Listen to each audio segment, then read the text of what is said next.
Lots of permission. It's an emergency situation that I'm. Circulate an email. I'll attend to it. Grateful.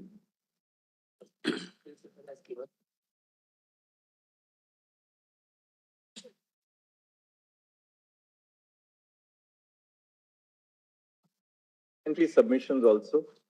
Yes, Mala, I just sent some. But Mr. Bill, we have to freeze submissions at some point because it creates such a problem for us when we have to start, putting things together for the judgment. I understand that, Malad, what happened in our conversations and the dialogue the other day, Malad.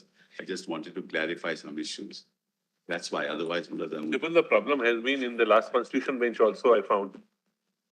Thousands of pages were dumped almost on the last second day. It becomes impossible to formulate. We have to formulate a judgment. If we don't know where you're starting, where a person is going. I'm not saying no, Malad. How will the problem it, is sometimes, Malad, when the formulations happen at the beginning of a hearing, Malad, as the hearing proceeds, Malad, there are nuances that need to be addressed. That's all, Malad, not for any other reason. I appreciate what my lord is saying. I'm sorry for that.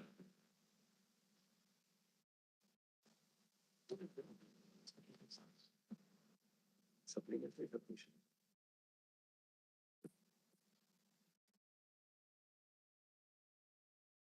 Appeal, sir. You and the supplementary submissions, Malad, if your lordship be kind enough to turn to that. And I invite my lord's attention to page 70. Yes, sorry. I've sent it. Send again.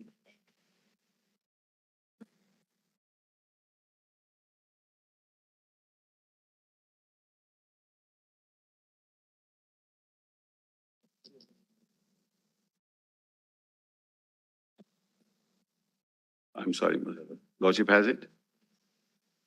870, PDF. To Mr. Silva? Malad, it is combined with the earlier submissions, Malad. So now these are now the updated submissions. That's right. So we don't look at the earlier There is submissions. no other.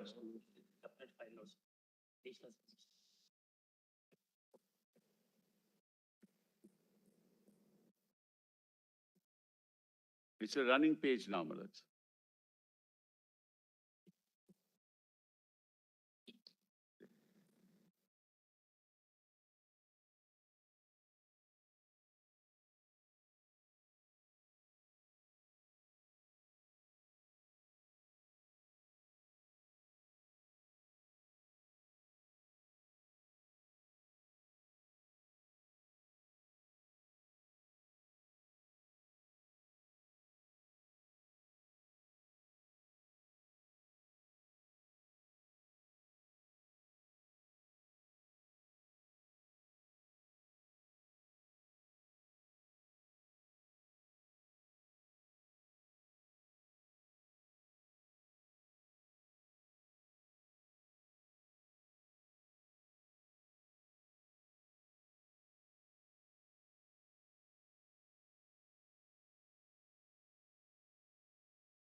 Our concern is this: if we allow these submissions, each one of the other council on your side and on the other side will do this, give us.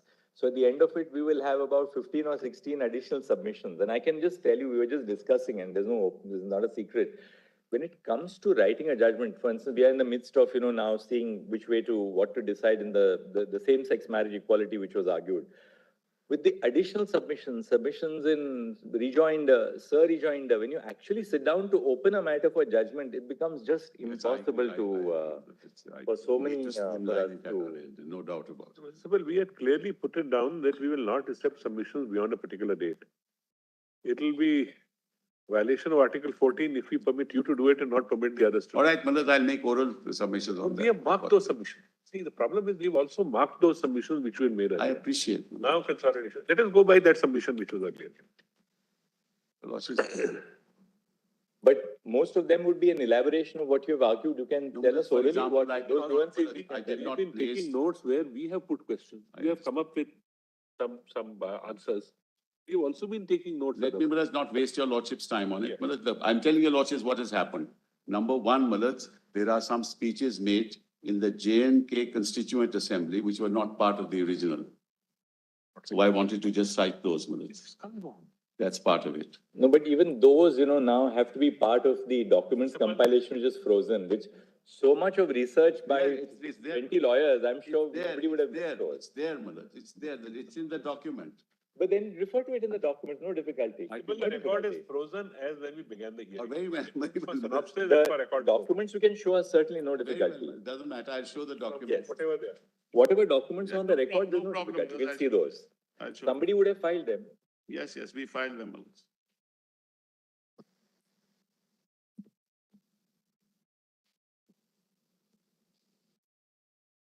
Volume 8, Malaj. Yes. Yeah. That with what is this? Volume 7.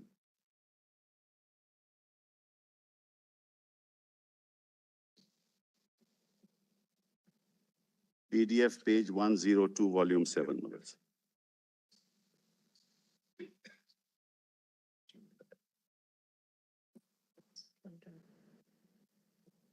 But where is the speech? Whose speech?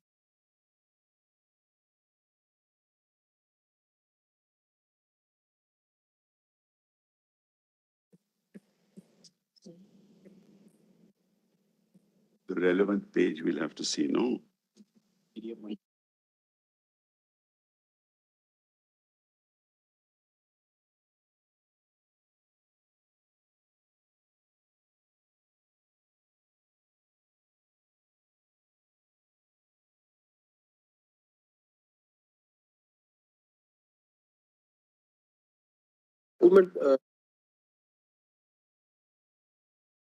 Documents. PDF page 101. This is Sheikh Abdullah's speech, Malaj, which is part of the documents, Malaj. I just wanted to. Volume 7, Volume page 7. 136, that's volume 7, page 1. Volume 7, yes, but the relevant part of Sheikh Abdullah's speech is at page 101. PDF 101. 101. Yes. In the submissions, I just put those paragraphs so that it doesn't waste time. But anyway, Malaj, I'll refer to that. It's not in addition to anything. That's 1460. 1460, that's absolutely right.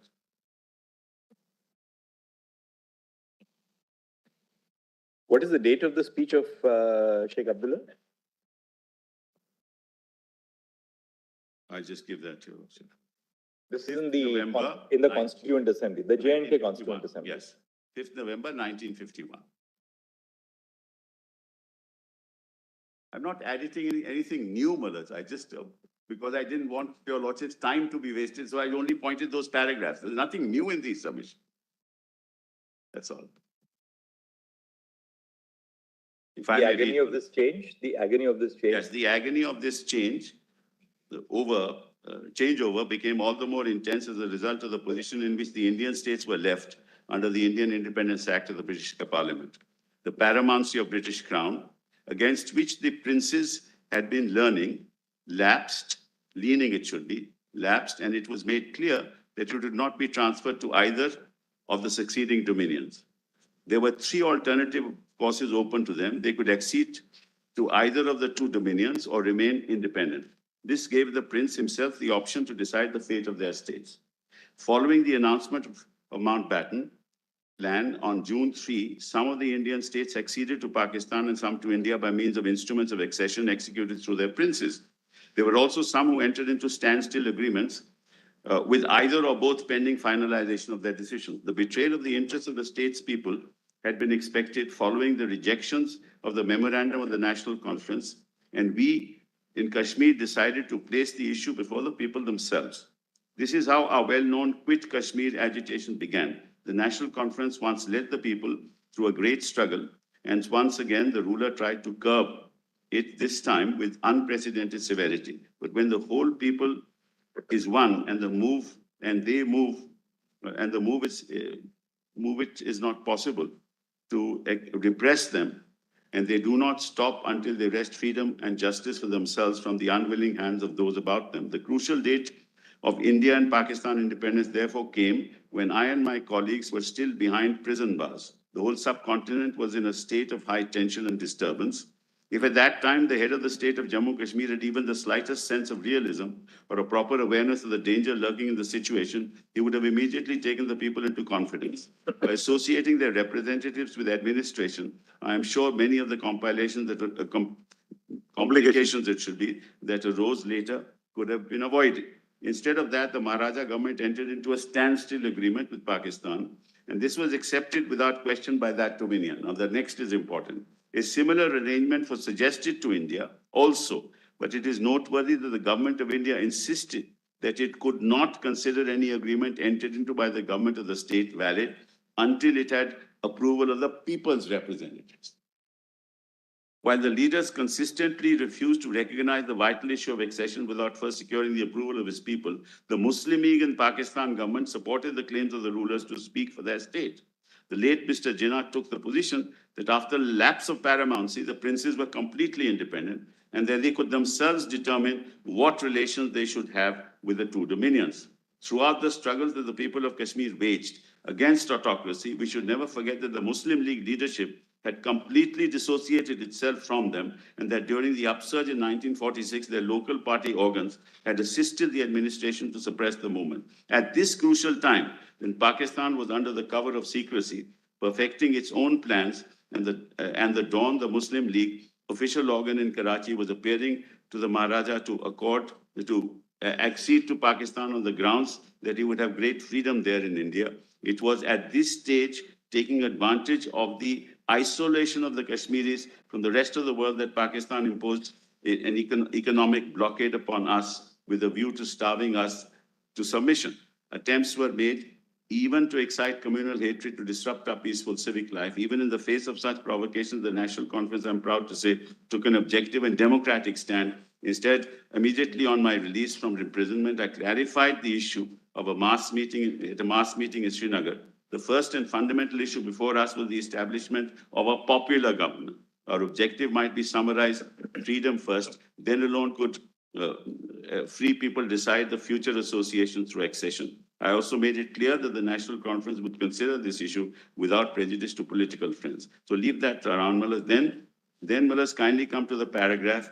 The overwhelming pressure of this invasion brought about a total collapse of the armed forces of the state, as well as its administrative machinery, leaving the completely defenseless people at the mercy of invaders. It was not an ordinary type of invasion, inasmuch as no canons of warfare were observed. The tribesmen who attacked the state in thousands killed, burned, looted, and destroyed whatever came in their way. And in this savagery, no section of the people could escape. Even the nuns and nurses of the Catholic missions were killed or brutally maltreated. As these raiders advanced towards Srinagar, the last vestige of authority, which lay in the person of the Maharaja, suddenly disappeared from the capital.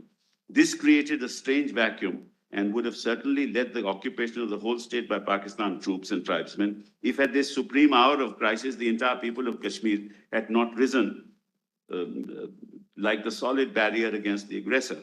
They halted this onrush, but could not stop it entirely, as the defenders had not enough experience training. This is the background on the basis of which the accession took place. Then let us kindly come to this paragraph. When the raiders, 1463, were last approaching Srinagar, we could think of only one way to save the state from total annihilation: by asking for help from a friendly neighbor. The representative of the National Conference therefore flew to Delhi to seek help from the government of India, but the absence of any constitutionalities between our state of India made it impossible for her to render us any effective assistance in meeting the aggressor. As I said earlier, India had refused to sign a standstill agreement with the state from the ground that he could not accept it.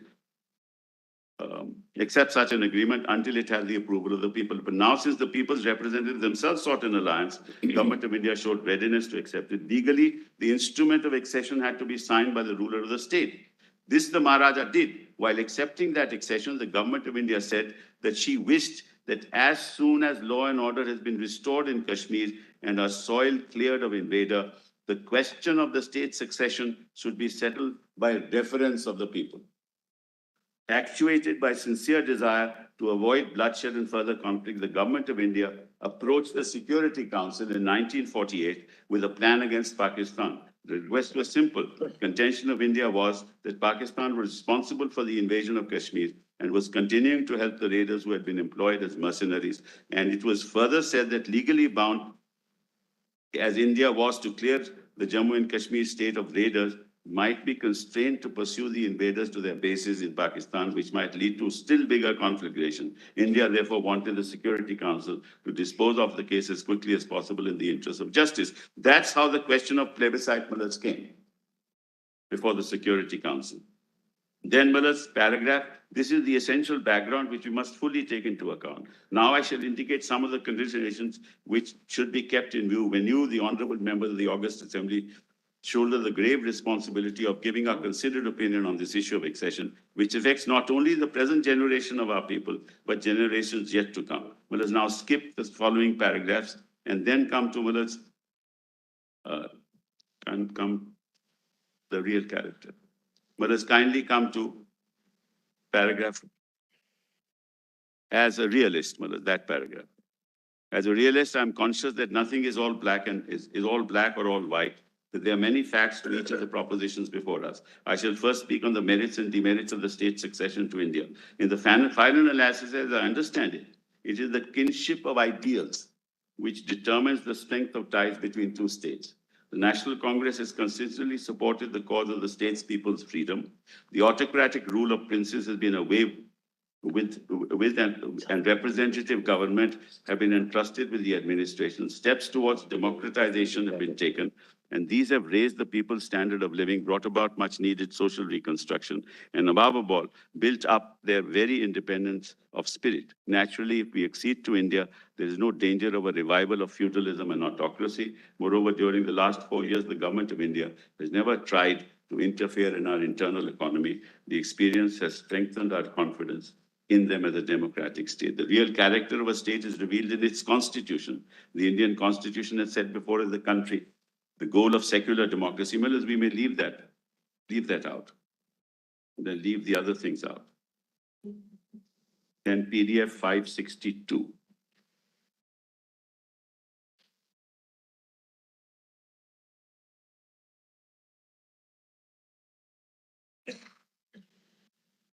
Speeches.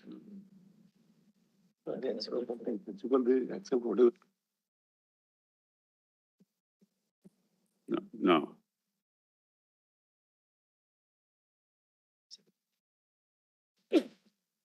Yeah, while the state.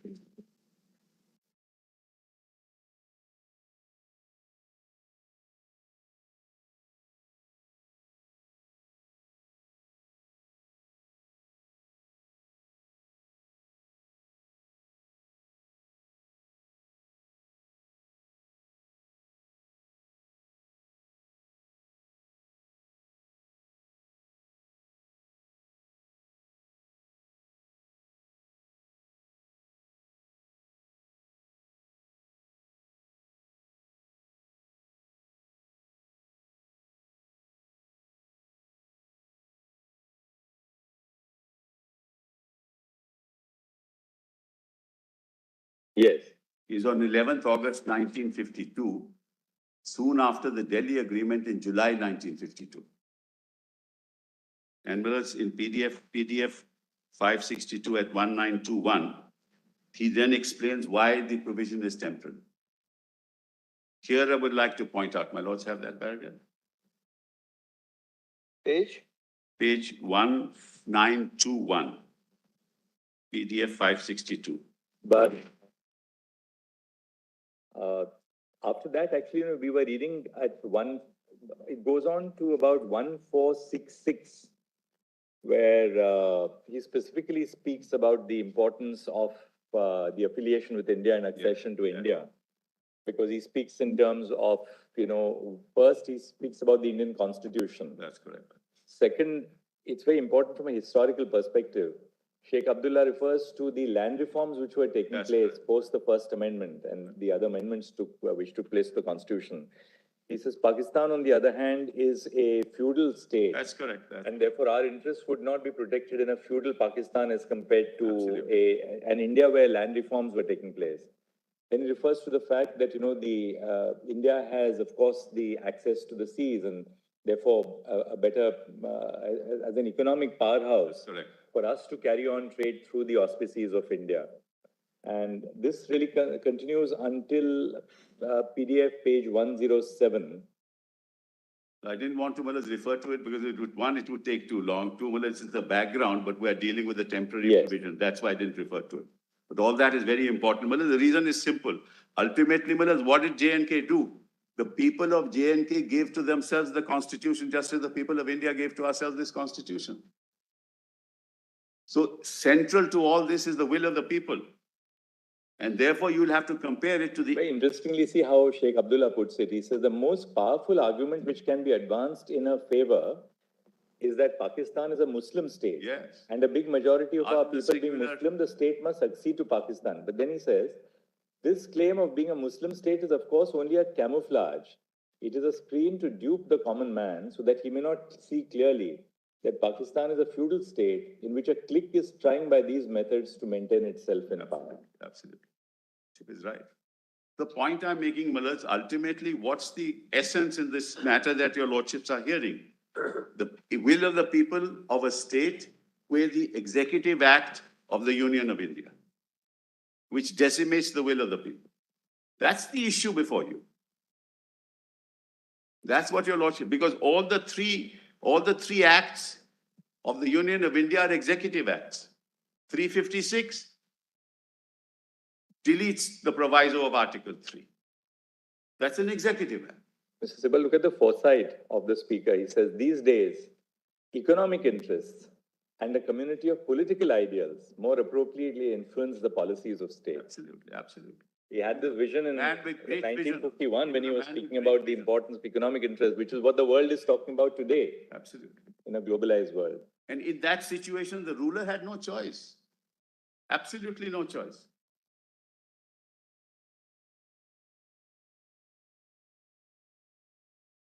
So, Manoj, the point I was making is that we are now dealing with three executive acts. One, the 356. Two, change of interpretation in the definition of Constituent Assembly under 367(1). And the abrogation. These are all executive acts. The will of the people is not considered at all. That's the question. Can you delete provisions of the Constitution by an executive act? Can you decimate the Constitution by an executive act? Can you change the Constitution by an executive act?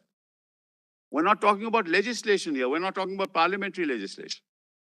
That comes after these executive acts, Mulats, are implemented. That's the question. That's the...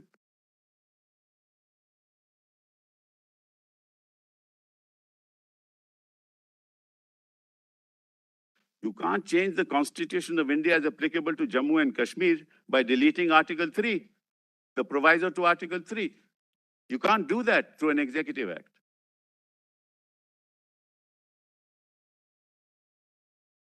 You can't change the definition, Mulaj, of the Constituent Assembly as legislative assembly through an executive act.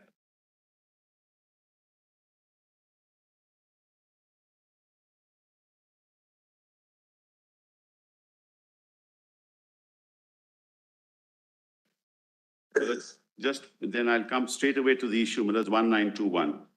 1921. Yes, PDF, Mulaj. 562. Yes, volume? Which volume is this, Mr. Sibu? Same volume, Malad, same volume. Volume 7. Yes, same, Malad, the same speech, Malad. Comes a little later. 19. Sorry, same speaker comes a little later, Malad. 11th August is the speech. Yeah. 192. PDF page 562. 562, PDF 562.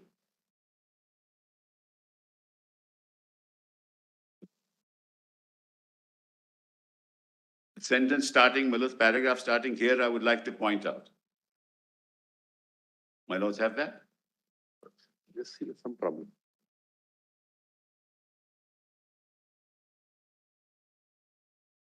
That's correct. That's correct. That's correct.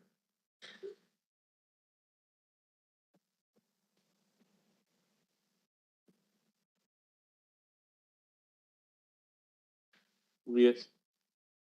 All my lords have it. I'll read it. Madam. Here I would like to point out that the fact that Article 370 has been mentioned as a temporary provision, the Constitution does not mean that it is capable of being abrogated, modified, or replaced unilaterally. Kindly mark the words unilaterally, which is exactly what has happened. In actual effect, the temporary nature of this article arises merely from the fact that the power to finalize the constitutional relationship between the state and the Union of India has been specifically vested in the Jammu and Kashmir Constituent Assembly.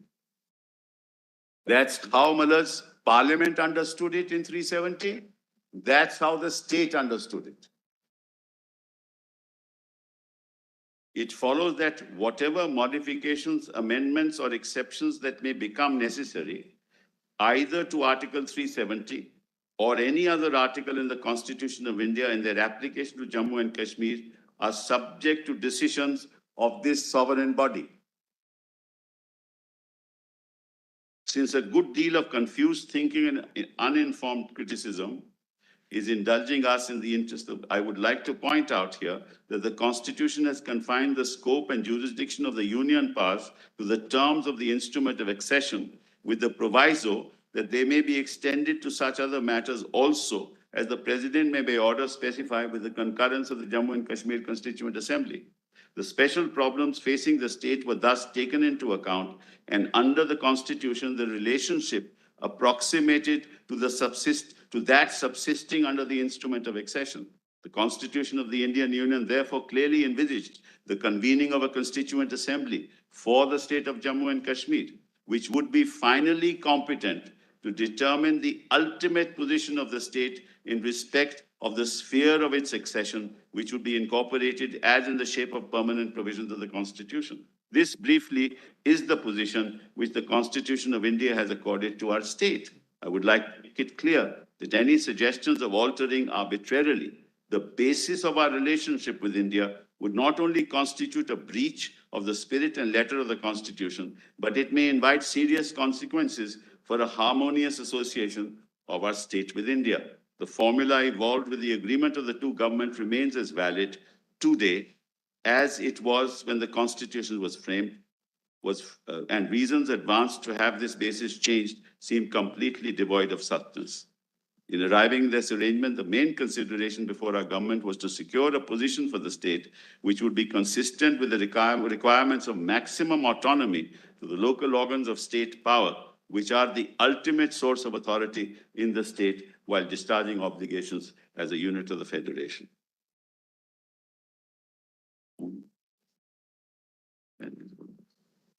Then let us kindly come PDF 648. This is Mir Qasim's statement on 10th November 1952.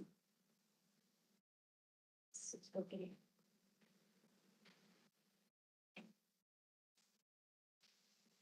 And this is exactly what I've been submitting before your lordships from day one. A unilateral executive decision cannot change the terms of a relationship which are constitutionally embedded in Article 370.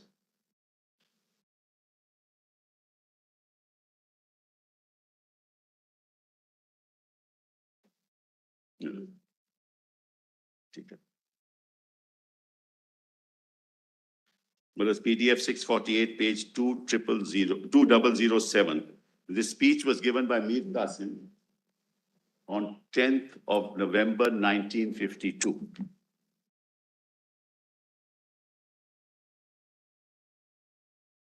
In the statement of the Sheikh Mullah, that discussion on his statement continues.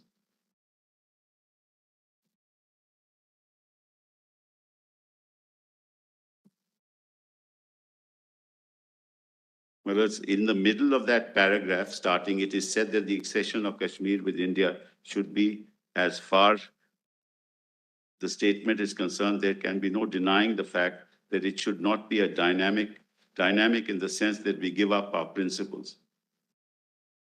On the contrary, accession should help us in achieving ideals and preserving our autonomy, except, of course, in the objects we handed over to India.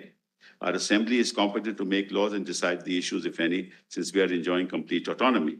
We can even frame and amend our constitution. In this collection, we have application under connection. It should be with the application order of 1950 of the Indian Constitution. According to this order, all these powers do not vest in the state. Now, the next is important. We want to develop Kashmir according to the program of New Kashmir. Some people say that it is just possible that in future Kashmir may also become a part of India like any other state and get merged with it. In that case, our internal economy will be reduced to naught and residuary powers will be snatched from us. In this connection, I will submit that the thinking of such people is morbid. These are the vested interests which create such misunderstandings. The representatives of the government of India have not kept any time limit for these residuary powers. This is important. That's why Madas 370 talks about instrument of accession and the items in the concurrent list, but doesn't talk of list 2, which is the residuary powers with the state. Therefore, there should be no room for such doubts. We have acceded to India with a definite objective, and I am sure the objective will be achieved. Some interested persons are creating misgivings as regards the autonomy and say that Kashmir has been granted autonomy simply to benefit its Muslim population. But this is a baseless allegation. If the people from outside are not given the right of acquiring property in the state and getting recruited to state services, then it was not the Muslims of this place alone would get benefit, but all communities will also get benefit. Then let us kindly come to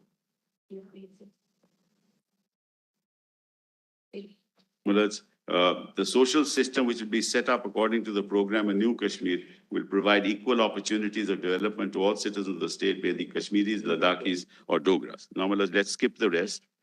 690. PDF page 694 now.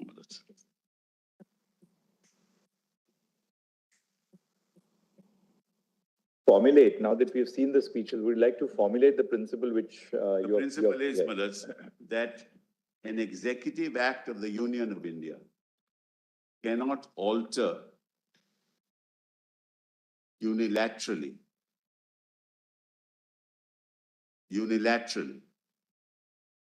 provisions of the Constitution of India as applicable to the state of Jammu and Kashmir. That's the central. Cannot alter unilaterally. Yes. The provisions of the Constitution of India as applicable to the Jammu and Kashmir.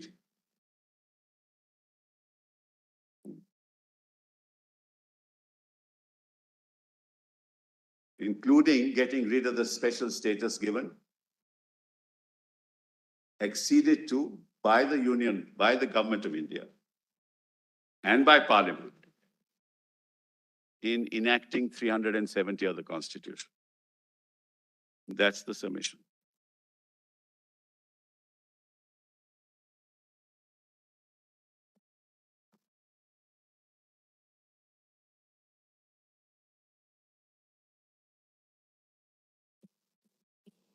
Say it's an executive act. I'll say 356 is executive, 367 definition is executive. These are all executive acts. Parliament came into the picture when the changes had already been done through executive acts. We're challenging that. As you argued, the process was wrong. Yes. Whatever was done. Yes. That is, the Parliament did it. No, Parliament accorded approval to the executive acts which unilaterally changed the constitution as it was applicable to the state of Jammu and Kashmir. That's the central question that your lordships will have to decide. Could Parliament, could the Union of India have done it? So is it your case that the Parliament could have done it? No, not at all. Well, that also I will answer. Well, let's kindly see. Ultimately, this was a political decision taken in the context of the situation then prevailing. Right? And the complete abrogation of Article 370 must also be a political decision. Well, your lordships will remember Brexit. What happened? In Brexit, what happened? There was no constitutional provision seeking a referendum. But when you want to sever a relationship which has been entered into, you must ultimately seek the opinion of the people. Because people are central to this decision, not the Union of India. It goes counter to the very grain of Article 370. Mr. Dibble, in a constitutional democracy, seeking the opinion of the people has to be through established institutions. Agree? Right? So long as a democracy exists, as it does, in terms of a constitutional democracy, Yeah. any recourse to the will of the people has to be expressed and sought in terms of established institutions. I agree. So There's no either question. you do it, So either you do it. Well, you cannot envisage, therefore, a situation like a Brexit type referendum. Yeah. That's a political decision which was taken by the then government. Yes. But within a constitution like ours, there's no question of a referendum. But this is a political decision that they have taken by unilaterally through an executive order, changing definitions.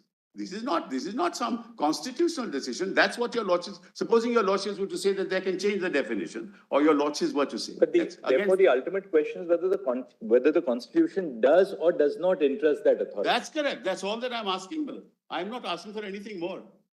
And which in turn depends on whether 370 is construed as you say, a permanent feature, irrespective of the terminology used, because that is in the context of the changes till the Constituent Assembly was there, or is it something which is capable of being? Well, let me see. That's a much higher level, Malas, to which I'm not, in fact, arguing that today. Malas, whether it is permanent or it is temporary, let's forget about it. The central question is, can the Union of India, in this manner, terminate that relationship that is constitutionally recognized in Article 370? You understand? It may not be permanent. It may be permanent. It may not be. You may change it. You may. You may have. Said in the context that that was the argument earlier. So we have come to the next argument, which is the manner in which it is done. That's right. Is flawed accordingly. It's absolute. It's a fraud on the Constitution itself, according to me.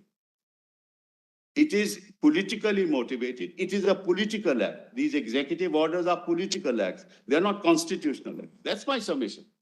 And whether it is a permanent feature or a temporary feature is really, at the moment, not an issue.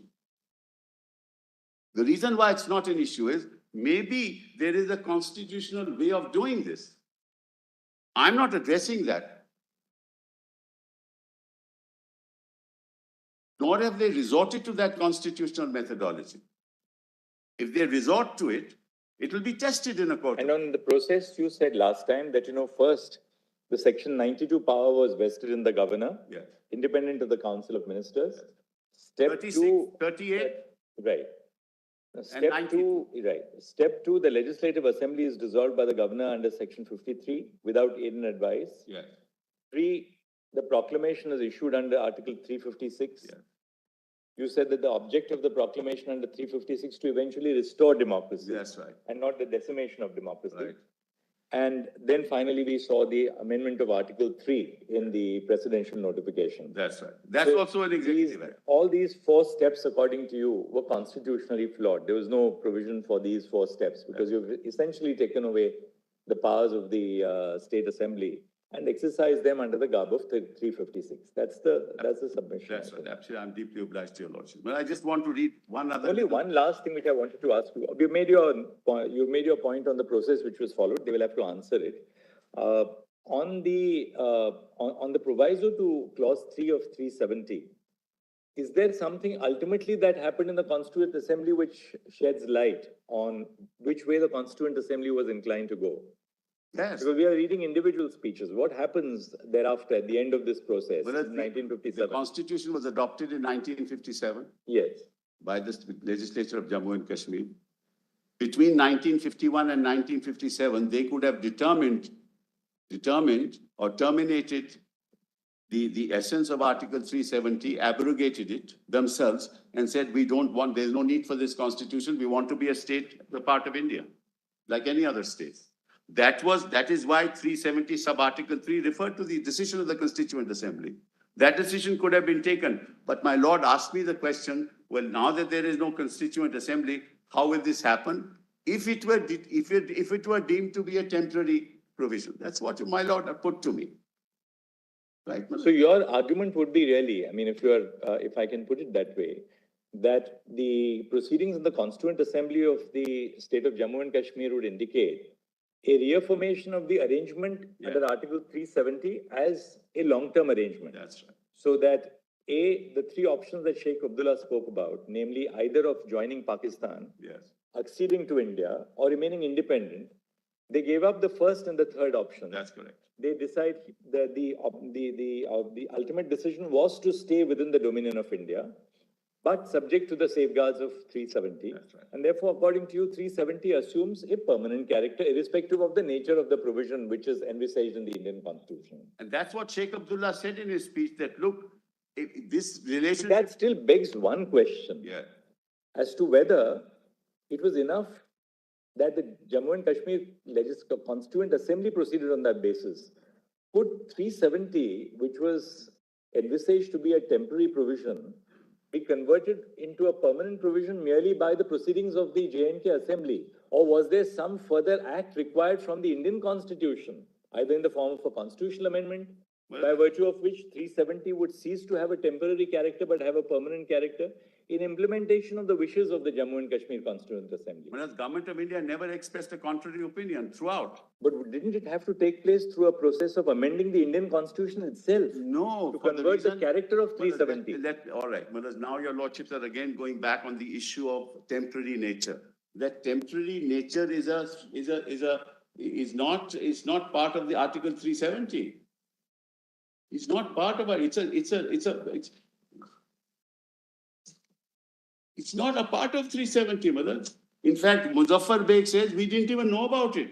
That's why I want to read Muzaffar. Mr. Sibal, there are two ways that we could really lead into this discussion. One, that though placed in Part 21, Article 370 was never intended to be a temporary provision. That's one. That's one layer of reasoning, which is what you're advancing. Two, that though it was temporary, the reason why it was placed in a temporary provision of the Constitution was pending the decision of the Constituent Assembly of Jammu and Kashmir, and therefore it was given the character of a temporary provision, because the views of the Constituent Assembly of J&K were still to be elicited. Right. Third, that's the second argument. We accept that for the purpose of hypothesis. The difficulty, of course, which we have to face is this. Assuming that was why it was placed as a temporary provision, because the views of the J&K Constituent Assembly were still to be elicited. And we also take your point that the J&K Constituent Assembly decided to accede to India and reaffirm the accession to India subject to the safeguards of Article 370. Is that sufficient in itself to convert 370 into an unamendable or untouchable provision? Let me assume, Malaj, that it is Or was something more required by a parliamentary intervention in India post-independence to convert that which was essentially temporary into a permanent provision? Let's assume, Malaj, that it is amendable for the sake of argument. Then, Malaj, how is to be amended? The Constitution must provide a solution, no, Malaj? I'll assume, Malaj, for the moment that it is amendable. Then how does the Constitution of India must provide a solution for that? Once we concede, Mr. Sibal, that concede in the sense for the purpose of the hypothesis. We're not putting anything in your mouth, not at all. So I don't misunderstand that. Once we accept the fact that 370 is subject to the amending power under 368, then equally, 370 provides for a modality through which 370 itself would come to an end. Well, let's see 370 then, Mullah, and see what modality is. That modality can't be to convert a legislative assembly into a constituent assembly by definition through an executive act under 367(1). Then, Mullah, we have to find the modality within the constitution, not outside it, not vested in an executive power of the union. That cannot be. So if your lordship puts to me, and rightly, that something more had to be done under the Constitution of India, we'd like to know what is that something more. But 370(3) itself specifies the conditions in which the abrogation can take place. Which is the Constituent Assembly it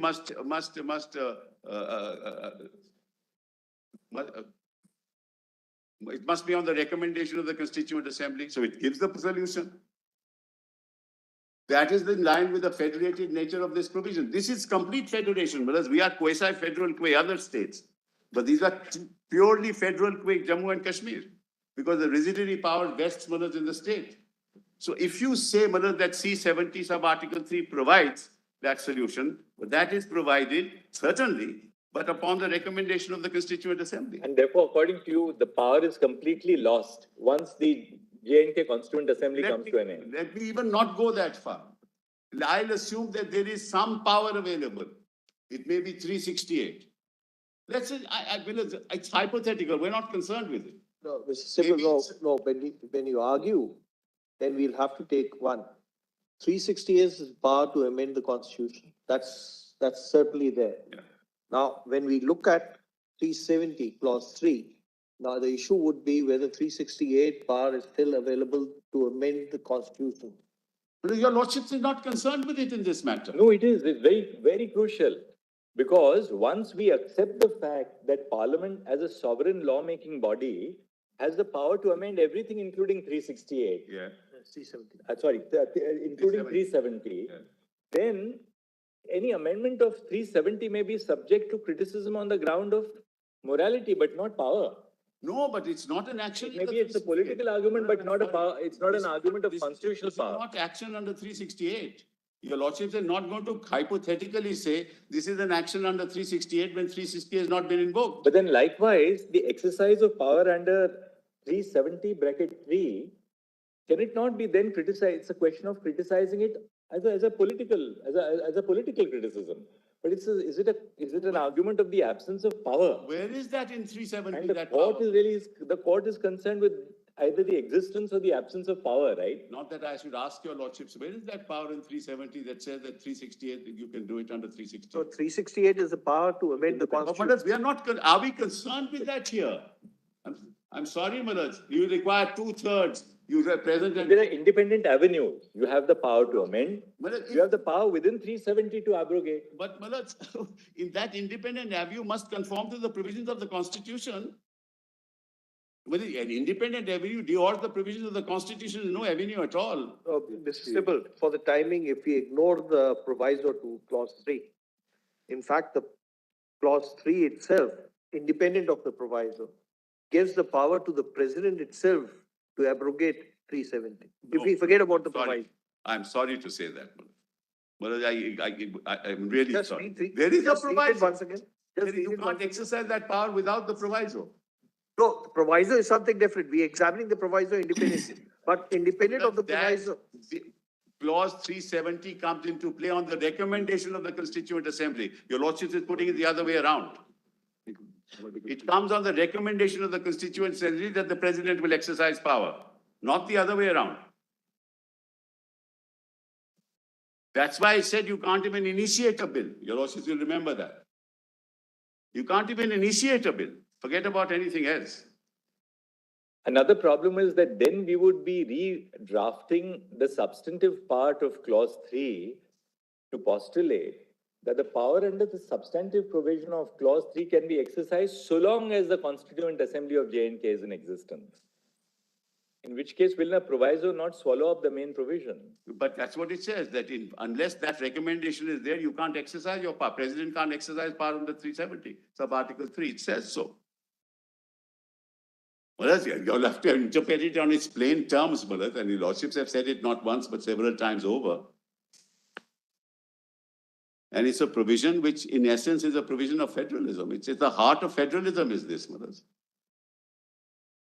Yes, of course, it's a precondition. There's no doubt about it.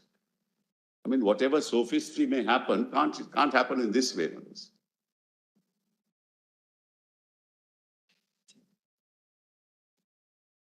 And Malat, 373 power has been exercised by the Constituent Assembly, saying no recommendation. And I'll come to your lordships, a judgment of Sampath Prakash Maharaj, which actually deals with this issue. So let's be clear, Maharaj. Sorry. Where does the Constituent Assembly specifically says that it doesn't the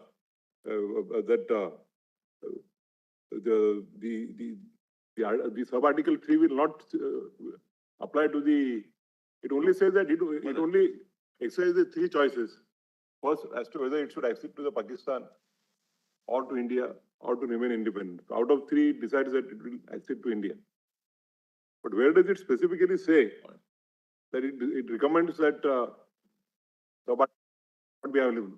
Let's go back.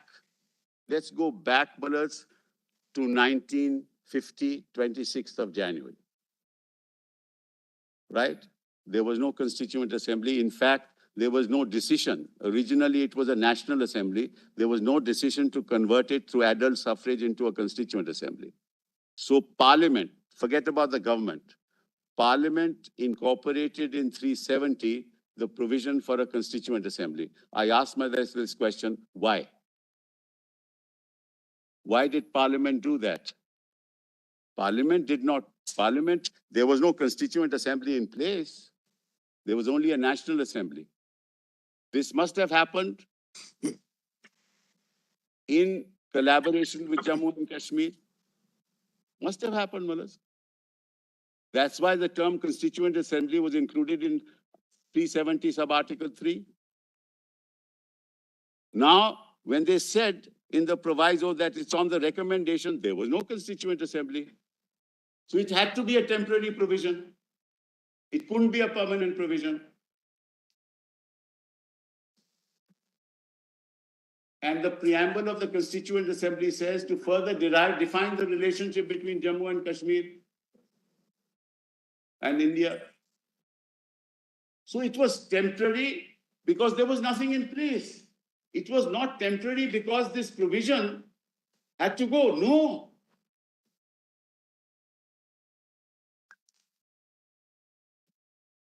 And therefore, Maharaj, that relationship was to be decided by the Jammu and Kashmir Constituent Assembly, which had to affirm all laws that had been passed. Even the laws could not be passed till such time it were ever confirmed during this period by the Constituent Assembly. So the Constituent Assembly actually was exercising a dual role at that point in time. And the government of India in 1950, Parliament, recognized that it is the Constituent Assembly on the recommendation of which 370 will be abrogated. There would have been no constitution of Jammu and Kashmir. Let's put it that way. There would be no constitution of Jammu and Kashmir, Maharaj. If 370 had been abrogated, it would be yet another state of India. Mr. Sibal, you've made your point now. I think basically as we see it, your argument is in three layers. We looked at the background, the history.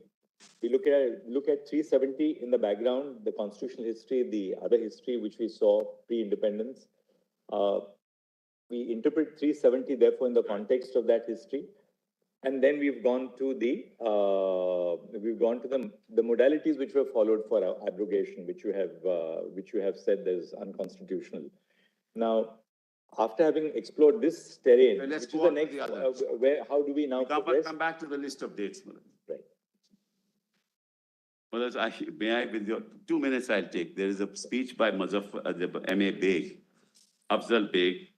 It'll take only... Just give us the page and the gist of it, you can tell us. At 694, PDF 694. It's only temporariness, Maharaj, of the article. That's why that's the last person. You need not go through it. It refers to the temporary nature of the It article. would be in the same vein as Mir Qasim's speech at 6:48. And Mullahs, kindly note this, he was a representative of Jammu and Kashmir in India's Constituent Assembly. There were 3 members total, he was one of them. So he was part of the Constituent Assembly of India as well.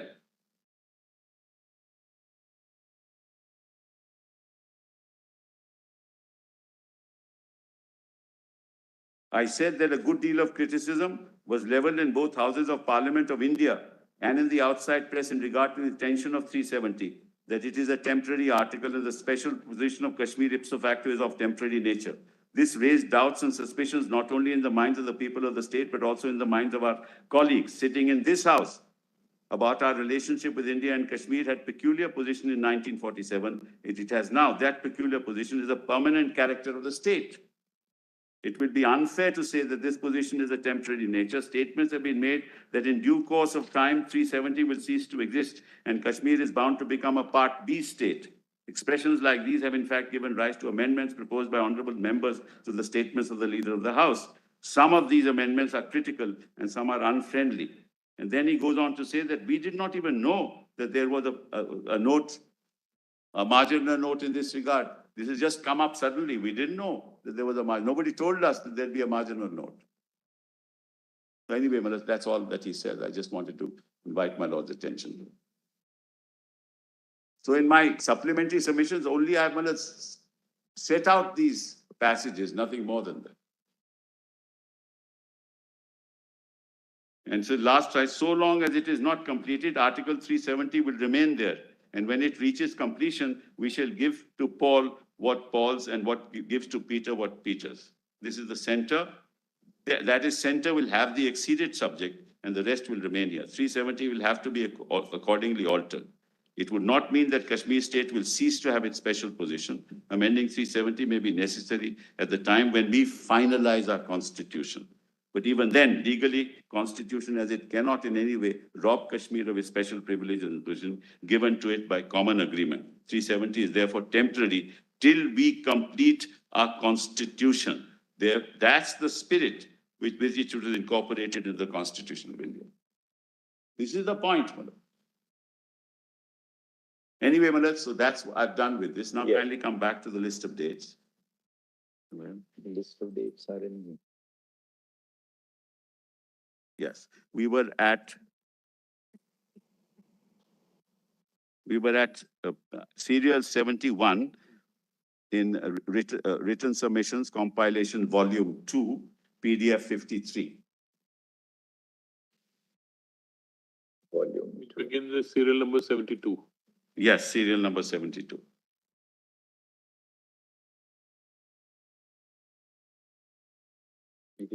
Let's read 71, 3rd of August.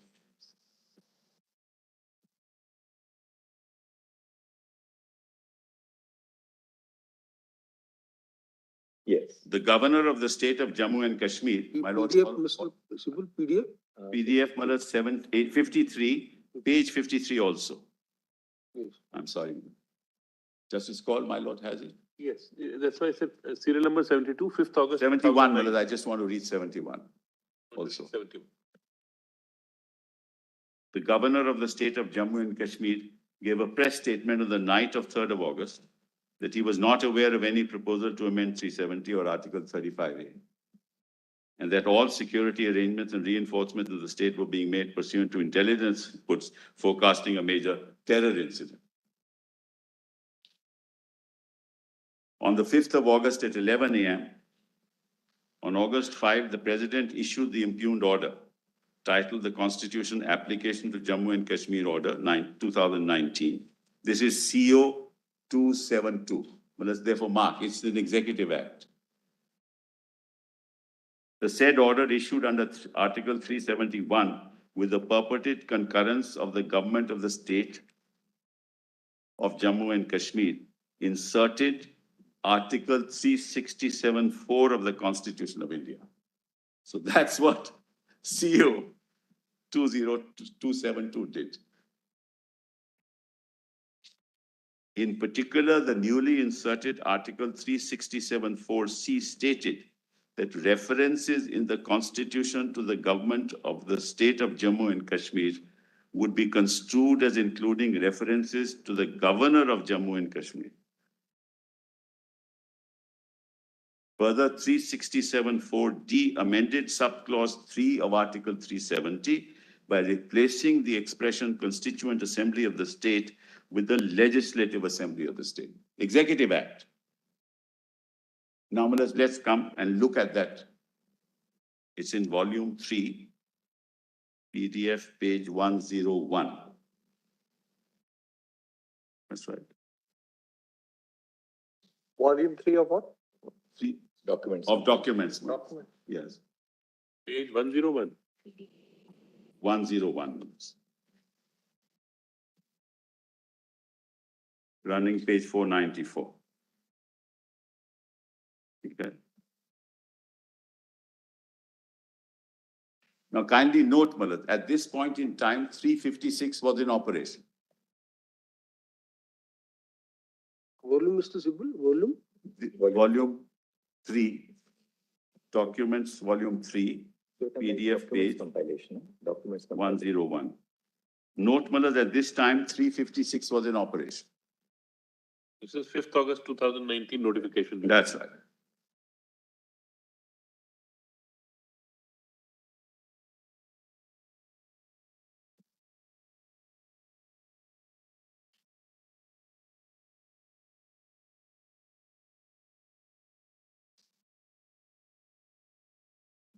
In exercise of the powers conferred by Clause 1 of 370 of the Constitution, the President, with the concurrence of the government of the state of Jammu and Kashmir, could never be done. Because other than 92, 36, and 38, Governor could only act on the aid and advice of the Council of Ministers. That's the Jammu Kashmir Constitution.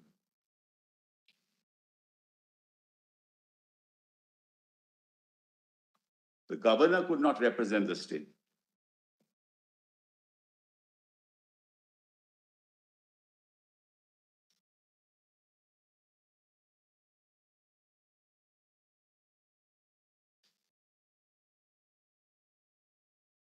So the very inception of this executive order is constitutionally flawed.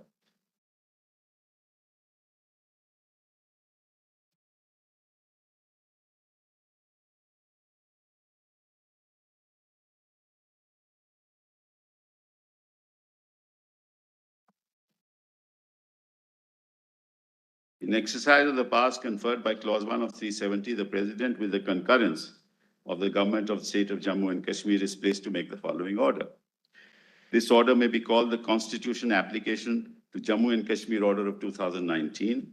It shall come into force at once and shall thereupon supersede the Constitution Application to Jammu and Kashmir Order 1954, because all amendments thereafter were to the 54 order, as amended from time to time. All the provisions of the Constitution as amended from time to time shall apply in relation to the state of Jammu and Kashmir, and the exceptions and modifications subject to which they shall so apply shall be as follows. So, to Article 367 shall be added the following clause. 4. For the purposes of this Constitution as it applies in relation to the state of Jammu and Kashmir, reference to this Constitution or to the provisions thereof shall be construed as reference to the Constitution or the provisions thereof as applicable or as applied in relation to the state. Reference to the person for the time being recognized by the President on the recommendation of the Legislative Assembly of the state as Sadr Riyasat of Jammu and Kashmir, acting on the advice of Council of Ministers of the state for the time being in office, shall be construed as references to the Governor of Jammu and Kashmir. And references to the government of the state shall be construed as including references to the Governor of Jammu and Kashmir, acting on the advice of the Council of Ministers. How can that be? There is no Council of Ministers. So you create a constitutional myth.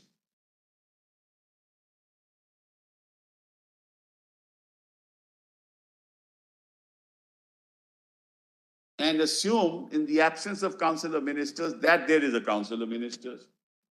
And then you pass a presidential order that even in the absence of Council of Ministers, the governor is acting on the aid and advice of the Council of Ministers.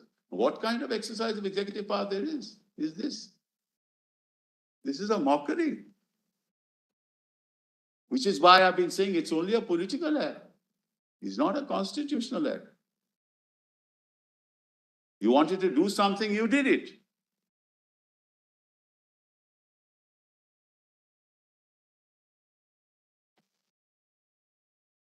D is even more serious. I don't think in any constitutional democracy in the world this has happened. In the famous Miller case in the UK, Manoj, Boris Johnson tried to bypass Parliament and requested the Queen to prorogue the House. The House was prorogued. Immediately, Manoj, matter came to the Supreme Court. All the justices of the court said, no, Manoj, your Lordship knows this is the executive power of the government. They can prorogue the House. But all came to a unanimous decision. You cannot even prorogue the House like this. You cannot exercise executive power to bypass Parliament. You bypass discussion in Parliament. That's not the way constitutional democracies work. And this is much worse. You assume something that doesn't exist. You give powers to the governor, which he does not have. You assume to yourself under 350 all the powers of the state legislature. You are Parliament, so you therefore invoke the powers of the state legislature and Parliament, and you pass an executive order. What kind of exercise of law is that, or constitutional law? And then D, in the proviso to clause 3 of Article 370 of this Constitution, the expression Constituent Assembly of the state referred to in clause 2 shall be the Legislative Assembly of the state. What power does the President have to pass such an order? We're not dealing here with exercise of constitutional power.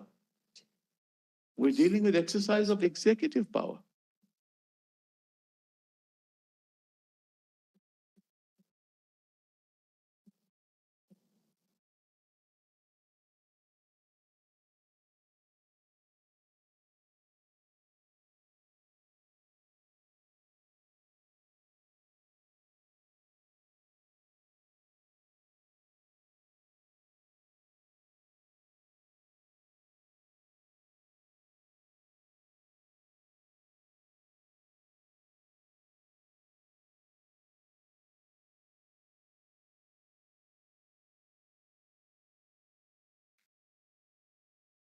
C67.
Just assist us, from their perspective, why was the amendment to 367 necessary at all?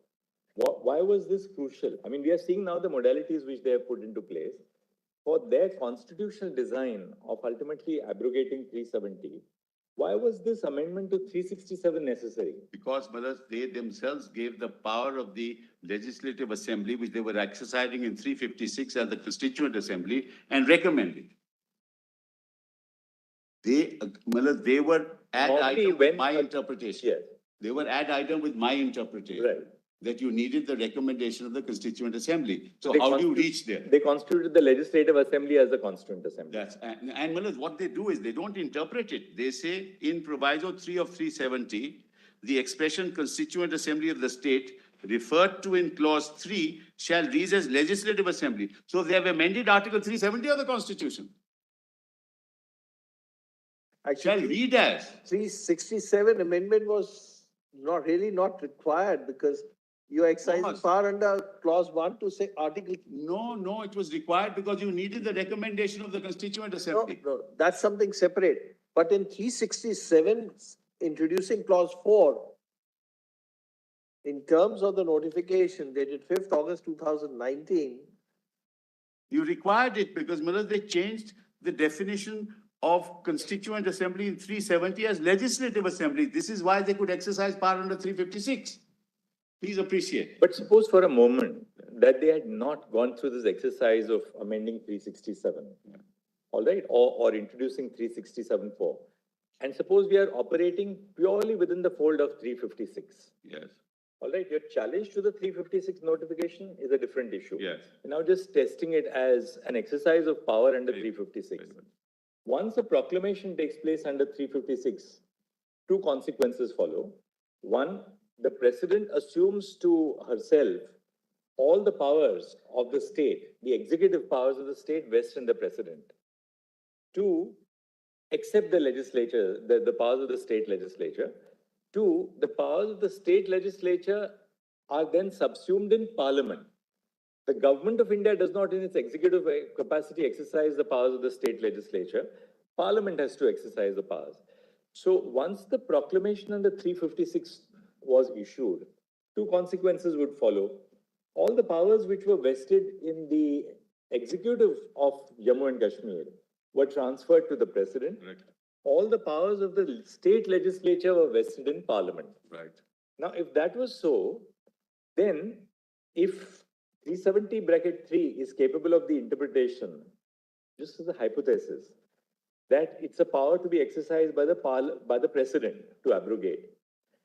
They abrogate. Point number 2, any powers which were to be exercised by the state legislature would have to be exercised by parliament, so they had to go to parliament to get a resolution passed. Why was 367 necessary for the design, for the constitutional design to achieve this at all? I tell you, 356 power cannot be exercised by parliament, by the governor, by the president and parliament in this fashion. Independent of 367, cannot be done. Why? Because you are only acting as the legislature. You don't have any powers independent of the legislature under 356. That's, Bomai has held that. You have no such powers. And the executive is only dealing with the administration. It can't amend the constitution under 356. Therefore, they had to do this. There was no choice. I'll show Manoj Bomai. Yes, but assuming for a moment that we suppose we disregard the 367 amendment. Even if you do, then you can't exercise it under 356 at all. That's even, Manoj, it will be a dead letter. It will be inchoate. Because you can't amend constitutional provisions, Manoj, through 356. You can only exercise the power of the state. Parliament can do it. Fair enough. Therefore, if that part of the notification, which amends 367, is kept aside for a moment, then what is the consequence? The consequence is that 356 power cannot be exercised in the same fashion. No. To achieve the same result. See, the 356 power is the power of the state legislature and the state executive, which has now been vested in the president and in parliament, respectively. Correct. You may be right for a moment, subject to hearing them, that look, how can you exercise the power to amend the constitution by taking recourse to 356? Fair enough. We got that point and we'll hear them on that. But assume that we disregard this whole process of what took place under 367. Either disregard it or hold that it was constitutionally impermissible. Even so, does it affect? That's a separate issue, Malad. I'll address your lordships on that. Right. At the moment, I'm on this executive order. I'll come to 356. I'll come to the other issues later, Malad. Because ultimately what you then do is Parliament is exercising power as a legislature and Parliament is exercising powers under 356 as well. Correct, Malad? And as a legislature of the state, let's assume, the state had to convert itself into a constituent assembly in terms of 373. I think what they believed was they proceeded on a particular hypothesis that consultation with the constituent assembly is necessary. That's right. So therefore they said that, all right, we are now going to replace the word constituent assembly by the word legislative assembly, which they sought to achieve by amending the constitution. No, it's the recommendation of the constituent, it's not Yes. just converting it. You can't. The therefore, first you step was to amend the constitution. Yeah, you recommend it to yourself because you have a political objective to recommend it, and Mullahs, you take the decision yourself. Yes. These are very problematic, Mullahs. And see the consequences of this. That means through an executive order, you can change any provision of the constitution because you have majority. But this majoritarian culture cannot destroy the edifice of what our forefathers gave us. So your argument therefore is that you cannot exercise the power under 356 to amend the constitution. Exactly. That point you've... That's right. And they cannot possibly justify it unless there is some new jurisprudence that comes to light that they can do what they like as long as they have the majority. As it is, Mullahs, now one of your esteemed colleagues has said, Mullahs, that in fact basic structure, those theories are also doubtful.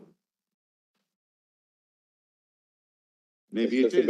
If we refer to a colleague, we have to refer to a sitting colleague. Once we cease to be judges, they are opinions, not binding diktats. That's true. Of course it's not binding, Mullahs, but I'm surprised. On 11th of November 19... Parliament doesn't discuss what goes on in the court. No, I'm not Court discussing should not- anything. I am not discuss what goes on in Parliament. No, I'm not And discussing. everyone, my lord, has a freedom This of is a public view, sphere. freedom of expression. No, I know. Mullahs, I'll assume he has the freedom of expression, what he likes. I don't dispute that, Mullahs. I'm just saying, Mullahs. Of course, absolutely. We're starting a debate on that because of this majoritarian culture again.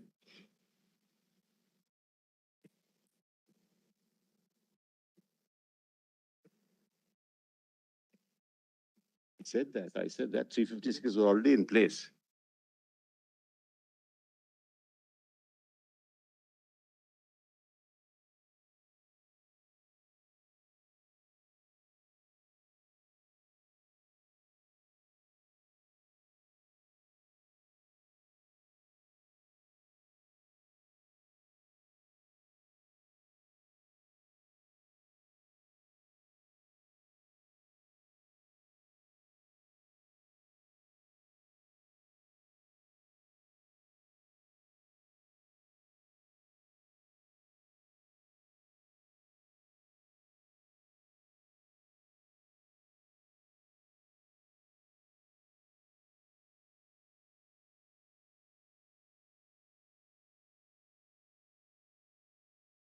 Mr. Sibal is responding to the parliamentary debate here because possibly he was not there in the Parliament yesterday. That is true. That is absolutely true. It was that place where he could have learned, You are right. expressed You're right. his views on basic No, structure. not my view. I'm not, my view is clear because my view is the court's view. I can't go beyond that. But I am an officer of the court, Mullahs. In court, I have that constitutional view. Outside may have a different view. Mullahs, anyway, that's neither here nor there, Mullahs. It's just an aside, Mullahs. But there must be some element of humor and mirth in court as well, Mullahs. Not everything can't be this serious. We are Yes, dealing Mr. with, Mullahs, therefore, see the consequences of this. And Mullahs, then it is obviously clear that the government of India and Parliament recognized that the Legislative Assembly was the Legislative Assembly and could not be the Constituent Assembly, which is my interpretation. Therefore, it became necessary because they also knew that the Legislative Assembly can't be the Constituent Assembly. That's precisely what I've been arguing.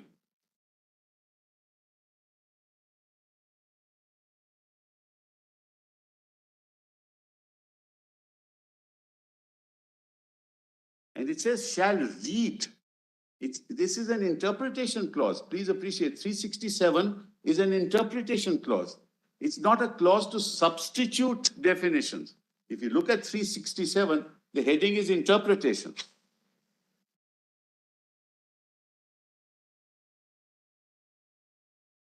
It's not substitution. You can't substitute definitions. You can only interpret. So it's outside of 367 itself, apart from many other things that I've pointed out. What they meant, the Bandha.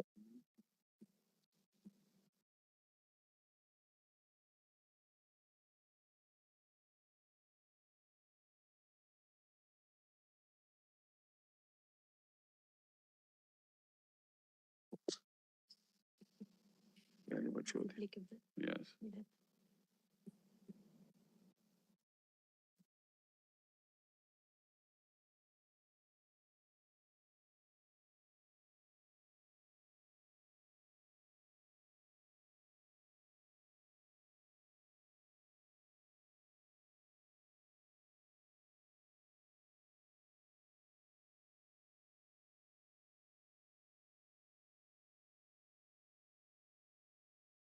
You're right.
No, Malad, So we saw this notification. Then what happened thereafter? We got your submission on this.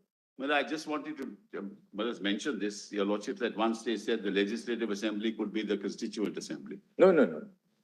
Legislative Assembly No. is a successor That to the is what, Constituent. this is, we were saying what amendment they made. We didn't make a postulation that the Legislative Assembly could be the Well, function. your Lordship said that as a consequence, now that there is no Constituent Assembly, why can't the Legislative Assembly? No.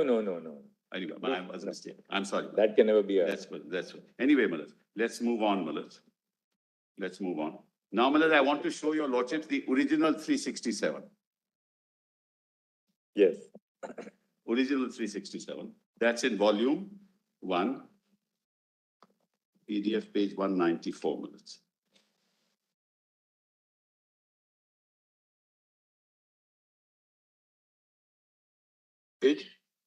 Page minutes, PDF 194, volume 1. That's the original 367 before the amendment, as applicable, Jammu and Kashmir. Page, what page, Mr. Subbu? 194 minutes. Starts at 193, the 367 says interpretation, but the clause 4 is at 194.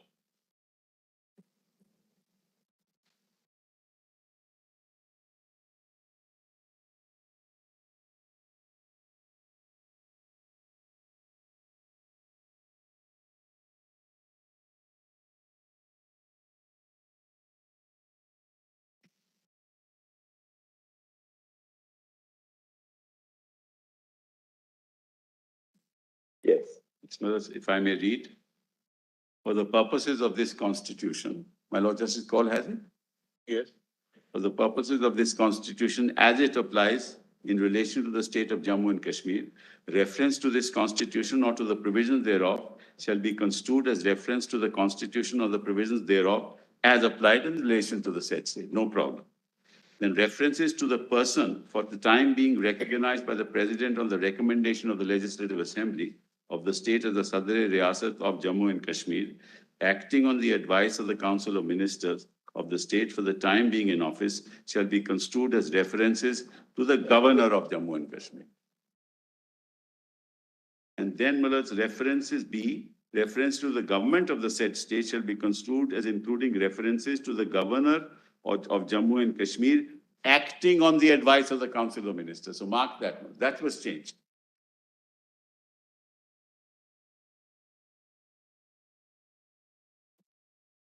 No. Provided that in respect of any period to the 10th day of April 1965, such references shall be construed as including references to the Sadr Riyasat acting on the advice of the Council of Ministers. Because originally the Sadr Riyasat had to, till 1965, had to be appointed on the recommendation of the Assembly. A name would be sent and they would agree. In 65, a change was made, in terms of which, Maharaj, the President could directly appoint the governor. That change happened in 1965 in the Constitution of Jammu and Kashmir. So like any other state. So slowly, in any case, Maharaj, there was a slow but sure obliteration of the kind of autonomy that Jammu and Kashmir enjoyed. All laws were applicable, including TADA, POTA, UAPA, all laws are applicable there, except for land laws and personal laws, Maharaj. Most laws of India are applicable there at that point, in this point in time, in any case. So there was actually no need for any of this, except with the objective of sending a political message that we have done away with 370. That's why all this was done. Now, that's my submission. After 2019 exercise, approximately 1,200 laws are now applicable.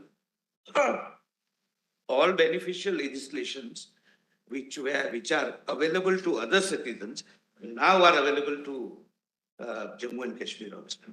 Prevention of Corruption Act was not applicable. Right to education. There was. My learned friend is not right. Several laws. Anyway, we have the list. Let's not go into that. Let's not go into that. Prevention of corruption law was applicable. You're right, Mr. Dwivedi, we are, That is that's not a constitutional point, but. Political optics, all laws were applicable. Just to set the record right, the Jammu and Kashmir Prevention of Corruption Act, somewhat 2006, applicable. So because they were named differently. Anyway, let's leave that. Let's not get into this. But then references to then D, Malas. References to the permanent residents of the said state shall be construed as meaning persons who before the commencement of the constitution application to Jammu Kashmir order were recognized as state subjects under the laws in force or who were recognized by any law made by the legislature of the state as permanent resident. Reference to the governor shall include references to the governor of Jammu and Kashmir, provided that in respect of any period prior to 10th April 1965, such references shall be construed as references to the person recognized by the president as the Sadr Riyasat of Jammu Kashmir and as including references to any person recognized by the president as being competent to exercise the powers of the government. Actually, they say in this notification of 5th of August 2019 that they're adding clause 4 to Article 367. That's right. But it appears that clause 4 already existed in Article 367. So it was really an act of substitution, not an addition. Not added. That's a small thing, but it's a substitution really. Correct. But clause D is in addition, where the Constituent Assembly must be read as. C remains the same, right? C remains the same. D is different. D is different, you're right. And Miller's 2 also is also different. All provisions of the Constitution amended from time to time shall apply in relation to Jammu and Kashmir. And the exemptions and modifications subject to which they shall apply shall be as follows. All provisions of the Constitution And are now. old clause D goes, references to the permanent residents of the state, yes, that goes. That goes. Because that D is now substituted by the Legislative Assembly being treated as the Constituent That's Assembly. correct. That's correct. That's what happened. Let's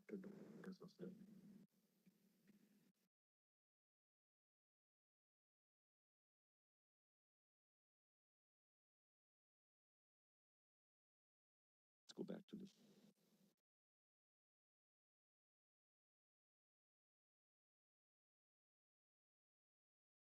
Well, there are 2 different stands operating here.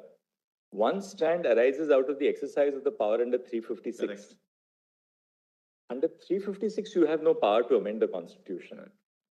If you exercise the power under 356 in relation to any other state in India, you can't amend the constitution. 370 is a provision exclusively in operation in relation to Jammu and Kashmir at the relevant time. Correct. So the power which they were exercising was the power under clause D of subsection 1 of clause 1 of Article 370. Correct. Absolutely right. But unfortunately, Millers, they couldn't do that because clause 1 dealt with instrument of accession, subject related to instrument of accession, and then concurrent list issues. No, clause D is wider than that. Wider. You're referring to clause A. We're referring to clause D. Yes, I'm reading all clause A also. D requires the concurrence of that government. That's correct. That is the J&K government. That is government means government council of ministers, Millers. Government is not under the. But tell us what happens when there's a 356 in operation in the state of J&K? Well, let's put it this way, Millers. How does 356 in normal circumstances happen? Millers, the governor sends a report. The report is that the provisions of the constitution cannot be carried on in this particular state. The government of India under 356 Millers takes over. Right. Right. Now, at that time, the assembly is in suspended animation. That's the normal way that it is done. You keep the assembly in suspended animation, you exercise your powers. Ultimately, the intent is to restore democracy. Therefore, Millers, towards the end of it, when you know that elections should be held and you want restoration of democracy, you dissolve the assembly. And then you hold elections. Oh, well, Mr. Sibal, the question put was slightly different. Now come to 370 clause D. Right. Such other provisions of the Constitution shall apply in relation to the state subject to exceptions and modifications that the President may by an order specify. Now, as far as this is concerned, therefore the amendment was made to clause 4 to section 367, which is the interpretation clause. Now, the proviso says no provided further that no such order which relates to matters other than those specified in the last proviso, preceding proviso, shall be issued except with the concurrence of the government. The Right. concurrence of the government is the explanation That's part. concurrent list subjects. No, concurrence of the government And the is Constitution, the, both the legislative. Constitution of India as well as concurrent list. Let's assume Council of Aid and Advice of the Constitution of Aid and Advice of the Council of Ministers for the time being in office. Yeah, Now, when we turn to 356, yeah. now 356 applies. Yes. 356 applies. Of course, of course. Now, if we turn to 356, then we have to go into what is the power, if 356 provision has been invoked, who will exercise the power of the Council of Ministers under the terms of Article 371. Right. So now the issue would be whether the governor could have exercised that power or not. But at the moment, I have not reached 356, Malad. May I make my submissions when I reach it, Malad? Okay. This is, I will delve into another. No, we are not on the validity of 356. Exactly. We are on the question of power. Malad, I'll be dealing with the power of 356, Malad, when we come to 356. What happens is that I will ultimately, Malad, my trend of thought will They be get disturbed. because I have. But we'll just formulate it and leave it at that, that once upon the proclamation under 356, all the powers of the government of the state are vested in the president. Administrative powers. Yes. Administrative. Then can the president, in the exercise of the second proviso to clause D of Article Amend the 371, Constitution. no, not amend the constitution, Yeah. exercise the power to grant a concurrence. Whereas concurrence, what? Which subjects? Please appreciate. Either the applicability of the Constitution, right, with modifications and exceptions, or Malad's applicability of list in the concurrent list. That's all. That's all that there is. It can't be more than that. And the president has the power to issue an adaptation order. Yes. Under the second proviso to clause D, the president can issue an adaptation order. Correct. When you have a regular government and a legislative assembly in place, you require the concurrence of the government. Correct. Right? Right. Now, where the power of the government has been vested in the president under 356, it cannot be that the power of the president to issue an order of adaptation is taken away. Correct. Now, who will exercise that power, that power of Let's assume the concurrence? president is, it can't be contrary to to clause D of the 373D. It can't be that, Malad. No, but That power can't be exercised by the 370, no, Mr. Sibal, 370D says that no such order which relates to a matter other than referred to in the last preceding clause shall be issued except with the concurrence of that government. Now, that government means the state government. It means Now, Council of Ministers. Council of Ministers. Now, what happens when a 356 notification is issued? Malad, please. In which case, will we say that that power cannot be exercised at all by the president?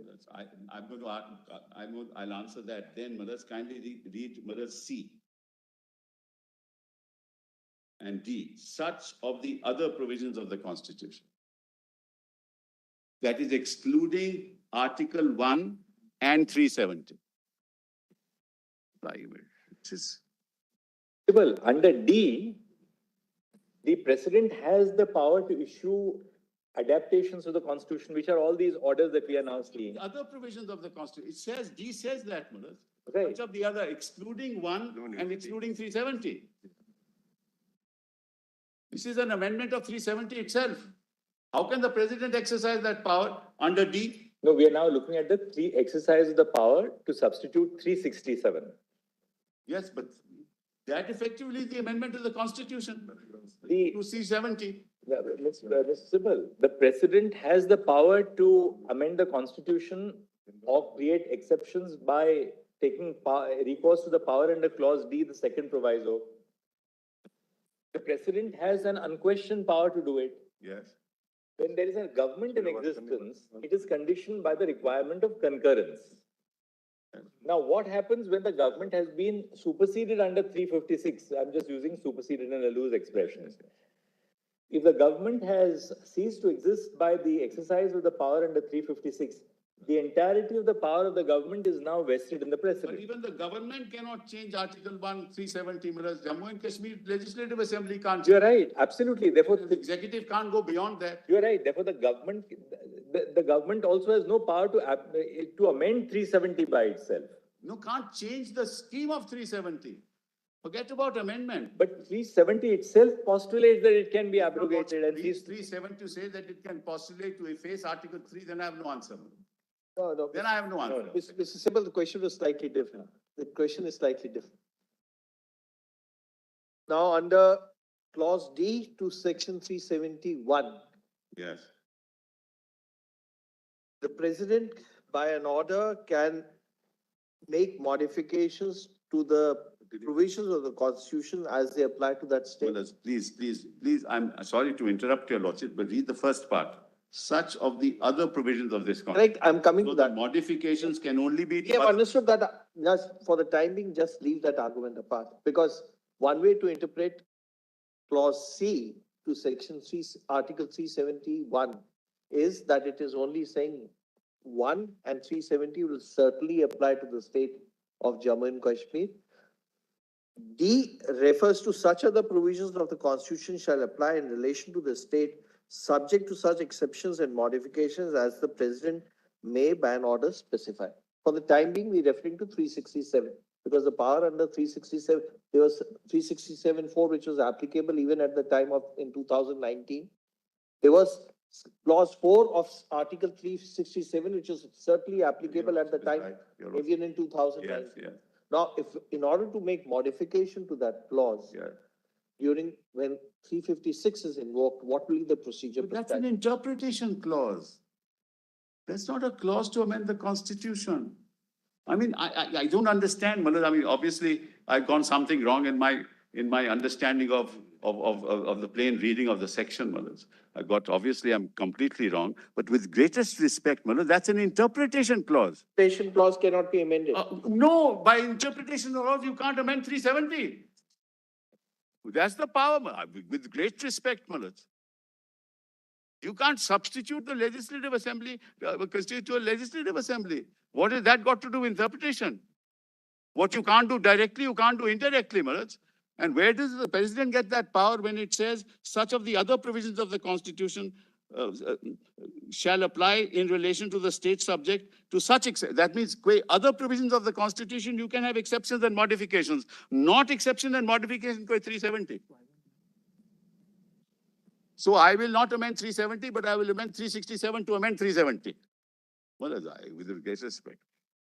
In your argument on that as well. 367(4), one second, 367(4) was brought in for the first time, not with the constitution, but in 1954. Right?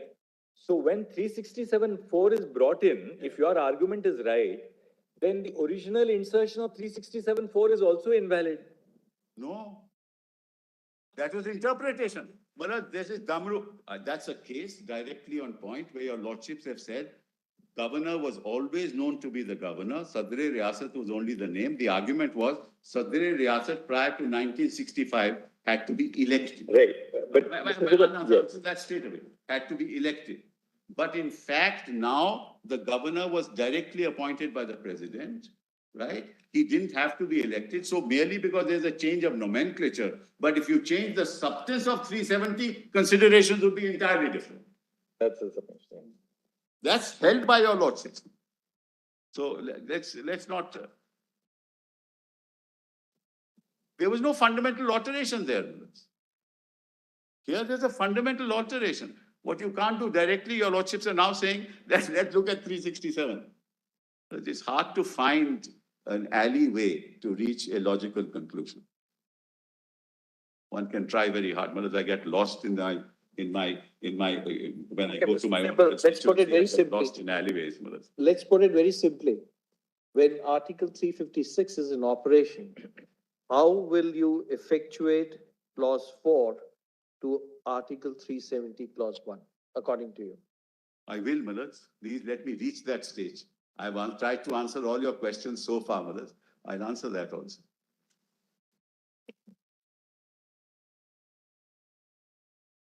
So now we have seen that notification of 5th of August and the original Article 367. 370, please remember.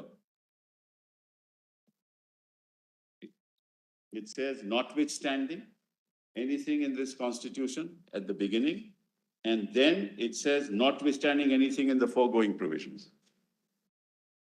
356 doesn't begin with that, with a non-obstante clause. It's important to know that even 373 says notwithstanding the above provisions. So it's notwithstanding of notwithstanding. So then how do you exercise that power in any other way? 366 has to be subject to 370. Doesn't say notwithstanding any provision of the Constitution, I can do what I like. Well, then you go back to Malak's, what we tried to get rid of in 1950.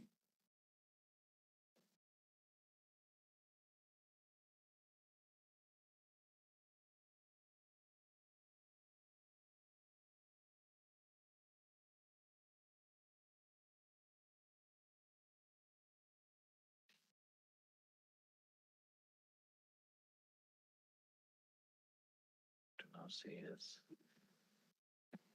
Notwithstanding. But that's why I said no.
Yes.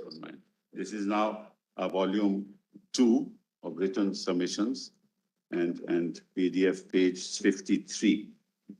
I was at item serial number 73. Volume 2 written submissions. 73 minutes, 5th of August, PDF page 53. So the second paragraph at 70, members of the House raised objection. Just 1 minute.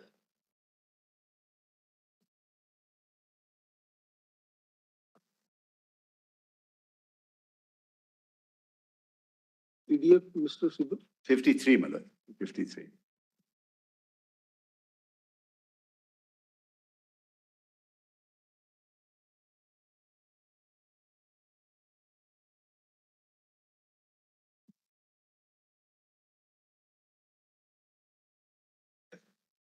Members of the House, my lords have that, raised objections that the bill had not been circulated. Then if and when the bill is circulated, time be allowed for reading and understanding the bills. And that only after the bill had been introduced was the supplementary list of business circulated in the House. The statutory resolution raised Jammu and Kashmir Reorganization Bill 2019, provided that the President of India had referred the Jammu and Kashmir Reorganization Bill 2019 to this House under the proviso to Article 3 of the Constitution of India. Just let's pause here for a minute. Now, if you look at Article 3, your lordships will find Constitution.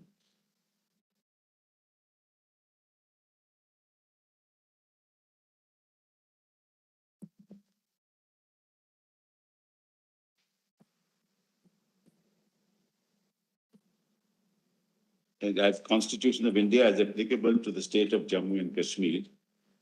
This is document volume 1, PDF page 66. This is important, Malas, because remember, this is the 5th of August. The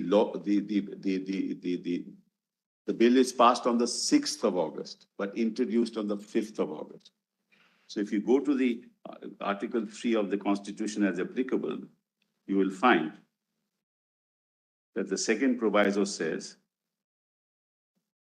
provided further, if Lords have that? Yes. Provided further that no bill Mr. providing. Civil, just 1 second. I'm sorry. Volume 1. This is PDF 66, volume documents, volume 1.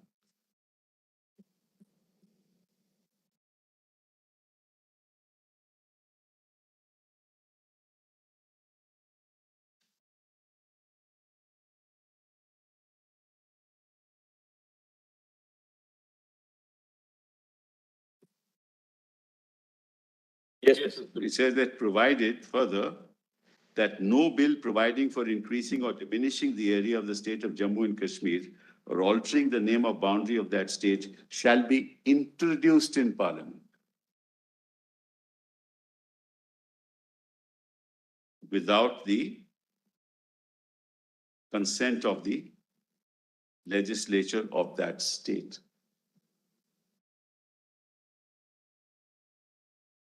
So there is no legislature, there is no legislative assembly. Governor has dissolved on the 21st of November, the assembly. You have to introduce the bill only with the consent, concurrence of the legislature. You introduce the bill contrary to the article. Because he says this is suspended, nothing exists. But by this time it's dissolved. How do you do that? Every executive act is constitutionally flawed, impermissible. It's a violation of the fundamentals of constitutional law.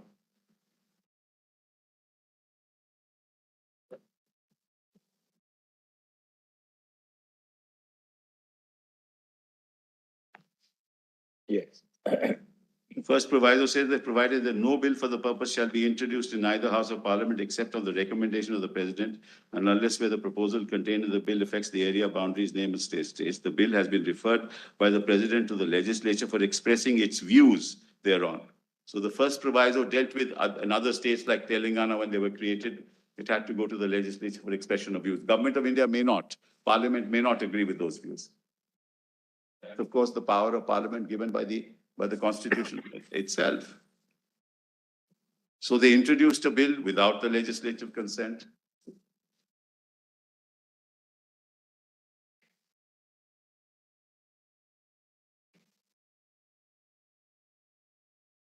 I'll come to the reorganization bill later, but I just wanted to mention, because we're on this list of dates, that this itself could not have been done. Now, I kindly come back to my volume 2 written submissions. Let's skip this one. Yeah.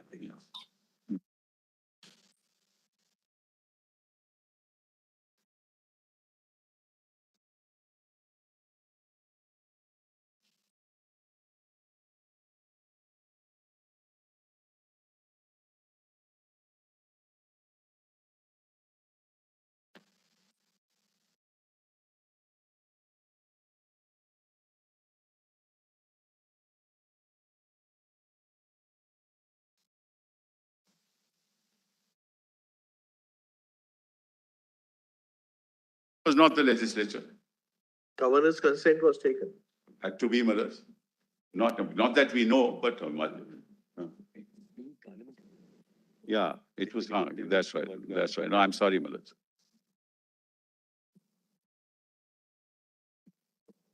Yeah. Yes, yes. The proviso, and then they gave consent themselves. took their own views. Well, they had to take the views of the legislature, they removed the proviso and took their own views. And on the basis of that. That's power. Yes, yes. But give us a sequence. You told us last time, I think 19 December 2018, which was the documents compilation, volume 3, page 92, when the proclamation under 356 was issued, That's right. they 20th suspended the provisions of the state constitution and proviso to Article 3 was also suspended. That's right. That's step one. Right? That's step one. Then thereafter, President's rule was extended from time to time. yes. On 3rd July, it was extended thereafter. And on 5th August, this happened. 5th of August, 19. 19. So originally, Mullah's 19th of June, just to get 2-3 facts right. 19th of June, Mullah's BJP withdrew support. 20th of June, Governor exercised the powers to keep the assembly in animated suspension. 20th, the very next day, he didn't explore the possibility of a government being formed. Now, he had to necessarily, under the Jammu Kashmir constitution, hold elections within 6 months. When there were some attempts made in December to form a government, November, to form a government between the National Conference as well as PDP, immediately on 19th December, 21st November, he dissolved the assembly. The 6 months were not yet over. So what is the date of that? On 21st of November. 21st of November 2018. 18. He dissolved the assembly. And can you just ask one of your juniors to give us the page reference? I'll do that. Page reference. Because last time some of the other we didn't take. In a second one. My colleagues are adept at that.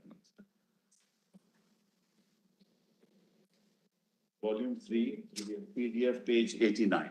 Volume 3, PDF page 89.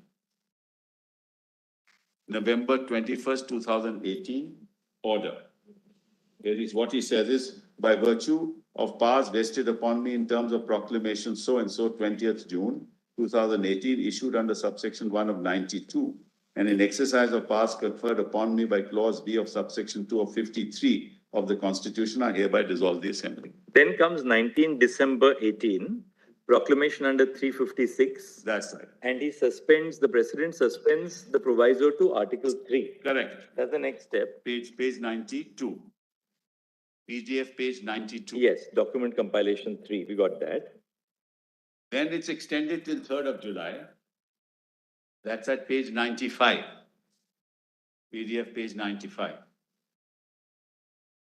Extension till? For 6 months, Mother. From 3rd of July. And in between 5th of August, this happens, between the 6-month period.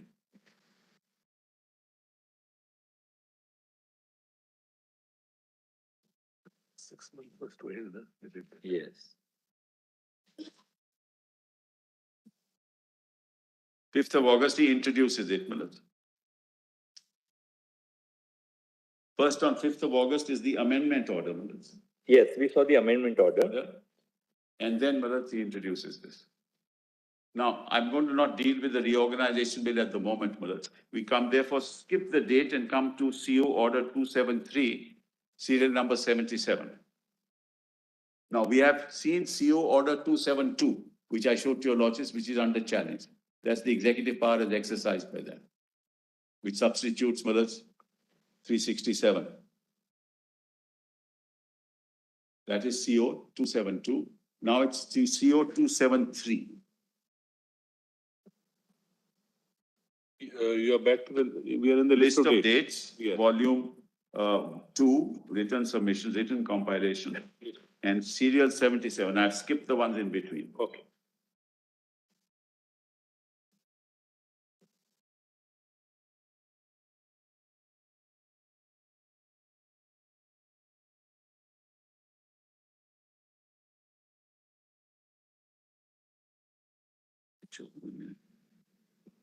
Sure, once I read it.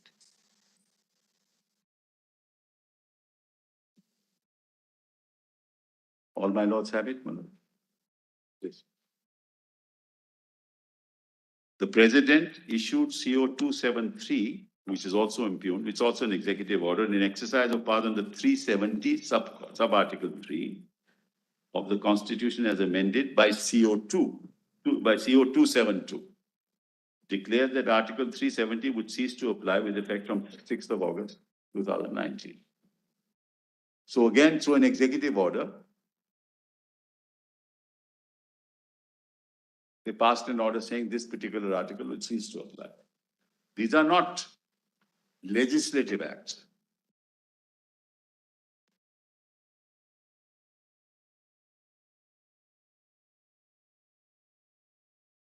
But this is in volume 3, PDF page 103, the documents volume 3.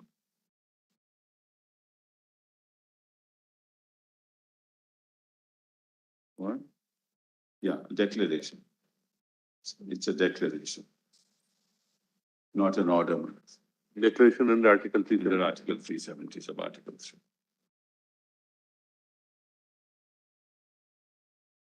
How does which power does what power does the president have to make such a declaration? Which provision of the Constitution? In exercise, my lords have that? This is PDF page 103. Document volume 3. Justice Surina, do you know that? It's reproduced in the Burek also. Okay. Maybe sometimes easier. Let's just have it. In exercise of the powers conferred by Clause 3 of Article 370, read with Clause 1 of Article 370 of the Constitution of India, the President, on the recommendation of Parliament. Now, let's see this. So, Parliament, that is, acting under 356, becomes the Legislative Assembly, recommends to itself, exercising the powers under 370, as a constituent assembly, and then says that 370 ceases to exist. So you Mullahs therefore assume all the powers of the state legislature, of parliament, of the constituent assembly, and give consent to yourself. Recommend to yourself and accept the recommendation yourself. So amazing exercise of constitutional legerdemain.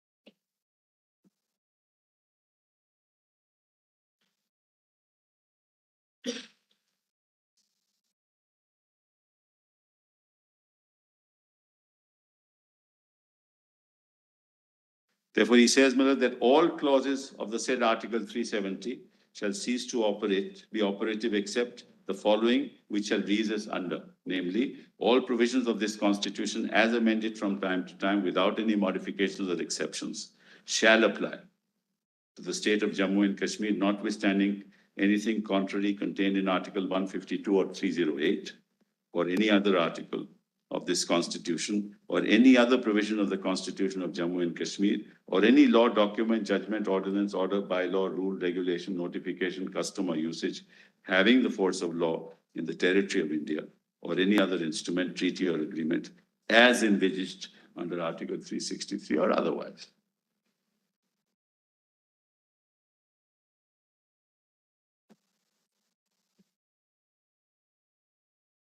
Go back, Mullahs, to the list of dates.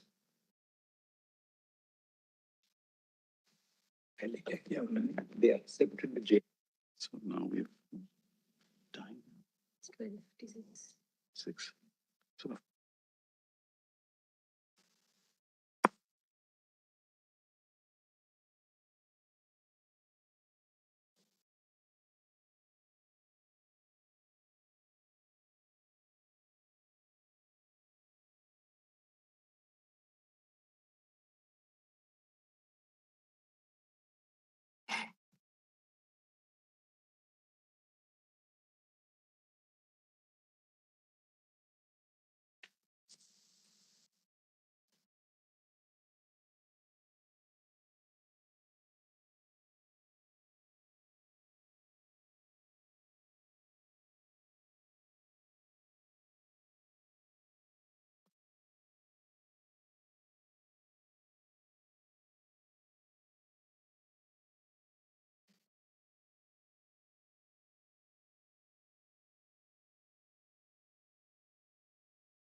I know, I know, I know.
Yes. There's a very serious thing that's happened in Gurgaon, mothers, where mothers, there is a call along with policemen to say that if you employ these people in these shops, you will all be gaddars. You know, this is creating, so if we file an urgency petition, your also may look at it at lunchtime. That's all. That's all.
check, mic check, check.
I just want my lords and others to look at documents volume 3,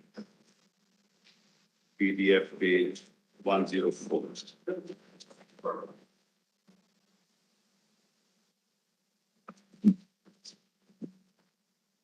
Documents volume 3, PDF 104. That is the acceptance by Parliament. Yes, Of the he reorganization. moves the resolution, Millet. Amit Shah moves the resolution. It's just important to read it. Supplementary list of business. Yes. Says that the President of India has referred the Jammu and Kashmir Reorganization Bill to this House under the proviso to Article 3 of the Constitution for its views. For its views, as this House is vested with the power of the state legislature of Jammu and Kashmir, as per the proclamation of the President of India dated 19th December 2018, this House resolves to express the view to accept the Jammu and Kashmir Reorganization Bill. And then Millard's the speech to the statutory resolution and what he says when he moves it. That's at page PDF 105, that this House recommends. So that's the understanding throughout. This House recommends the following public notification to be issued by the President. An exercise of the powers conferred by Clause 3 of 370, read with Clause 1 of 370, the President, on the recommendation of Parliament, is pleased to declare that as from 5th August, all clauses of the said Article 370 shall cease to be operated, except Clause 1 thereof, which shall read as under, that all the provisions of this Constitution as amended from time to time, without any modifications or exceptions, shall apply to the state of Jammu and Kashmir, notwithstanding anything contrary contained in 152 or 308, or any other article of this Constitution, any other provision of the Constitution of Jammu and Kashmir, or any law, document, judgment, etc. The President has referred the Jammu and Kashmir Reorganization Bill to this House under the proviso to Article 3 for its views. And then the presidential notification. Correct. Is page So, 1. just one other thing, and then if your lordships kindly come back to the first CO202, just for a minute, Mullah. What page would that be? Yes, 101, PDF 101. Is it? This document one is what? PDF 101, same document, volume 3, same one. Just above this. Page 494. Yes.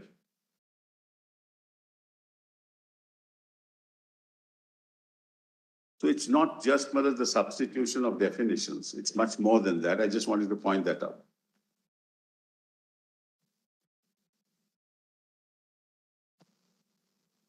That in exercise of the powers conferred by Clause 1 of 370, the President, with the concurrence of the state of Jammu and Kashmir, is pleased to make the following order. He makes that order, and that it shall come into force at once and shall thereupon supersede the Constitution application to Jammu and Kashmir Order 1954 as amended. So it's not just 367. And then all the provisions of the Constitution as amended from time to time shall apply to the state of Jammu and Kashmir, and the exceptions and modifications subject to which that shall so apply shall be as follows. So will they supersede the 54 order, apply all the provisions of the Constitution, and then the 367. So it's not just the interpretation. That's all I wanted to point out. Now let's kindly come back to the list of dates so that we can, that is written submissions compilation volume 2. Yes. And we were at 77. We've already read 77 in the sense that I have read it from the Amit Shah's, from the Home Minister's, the introduction.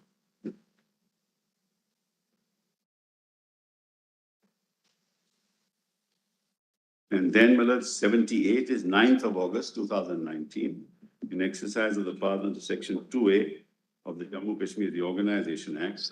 On receiving the assent of the President, the respondent through the Ministry of Home Affairs issued a notification for the provisions of the Act to come into force with effect from 31/10. Then, of course, the writ petition is. Sorry. I'm sorry.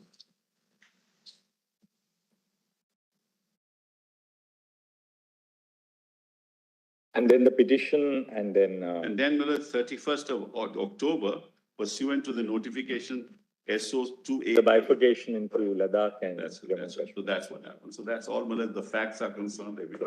Now, Milad, kindly. Yeah. Just, so therefore we are dealing with three issues. 356 power, CO202, CO203. 273. Now, just let's keep three principles in mind, which are going to be my key submissions.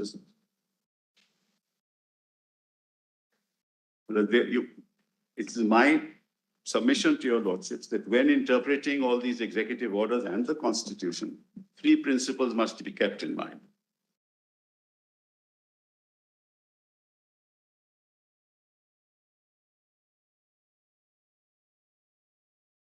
Yes. The first is that the clear language of these provisions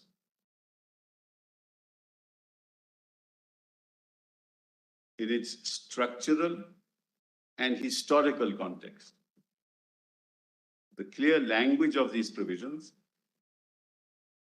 in its structural and historical context ought to be given effect.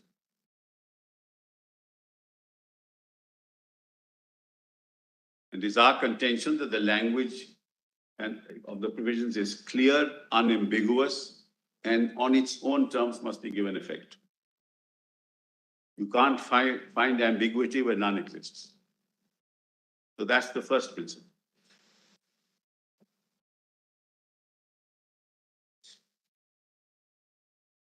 Yes. Second, if there is a textual ambiguity,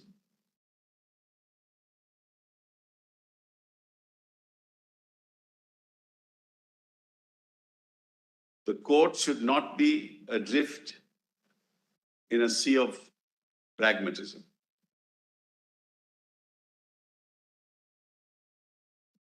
And the court must interpret that. If there is structural ambiguity, if there is any textual ambiguity or the possibility of trying to find another possible interpretation, let's put it that way.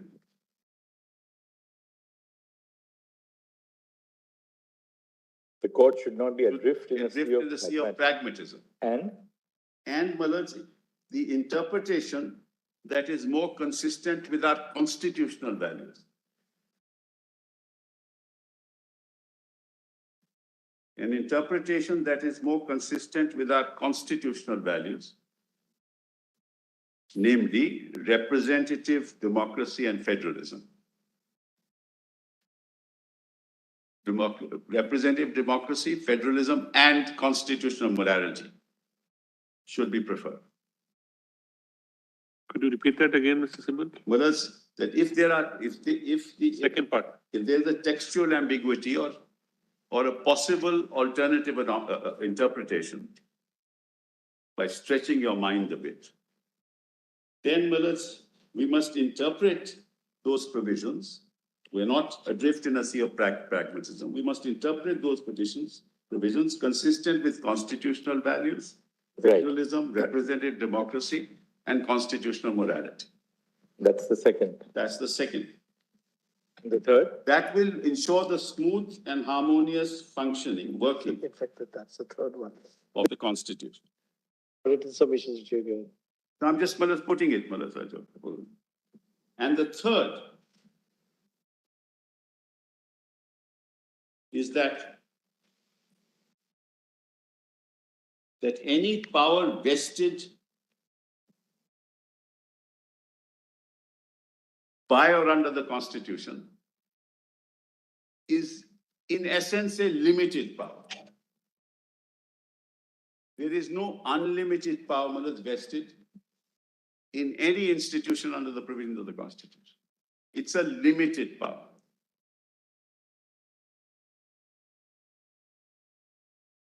It is limited at the point of time when it is exercised.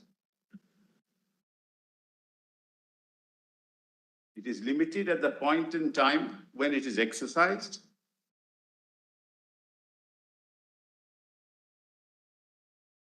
And limited by core constitutional principles or values, both in terms of time and core constitutional principles and values.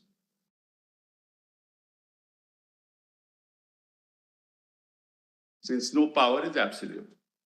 Yes. And therefore must be exercised in accordance with the provisions. This is my fundamental premise, on the basis of which your lordships, I beseech, will try and interpret the Constitution in the manner that I have suggested. Yes. So, if you look at it from the standpoint of these principles, and you apply them to Article 3, Article 356, and Article 371D. Apply these to these three articles. This is the exercise of executive power. 356. 371D, The answers, according to me, are evident.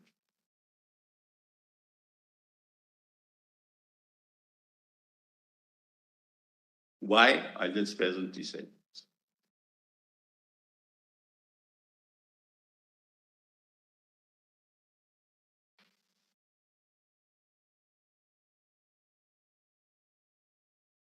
The power under 371D does not extend to abrogating 370.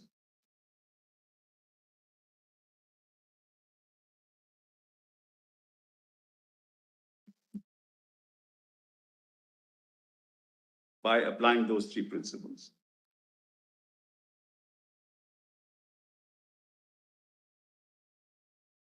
The power under 356 does not extend to making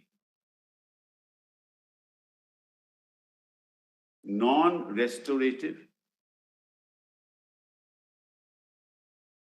permanent alterations, non-restorative permanent alterations to the state's constitutional status.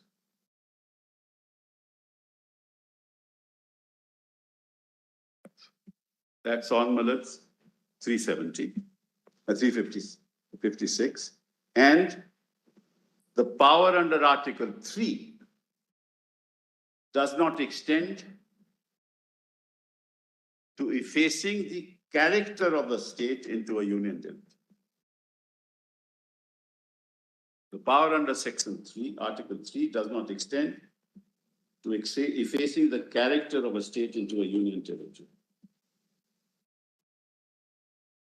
So therefore, it is the interaction. Yes. Interactive dimensions, the interaction of the values of constitutional values and federalism, separation of powers, and democracy itself that are at play. And that's with the greatest respect how your lordships be kind enough, And therefore, the question that arises is there a limit to the emergency power? Or is it unlimited? That's what they are trying to do in using 356 to change the whole structure. So is it unlimited? Can emergency be passed to used to make permanent constitutional changes? Is it an unlimited power? Can it be used to make permanent constitutional changes?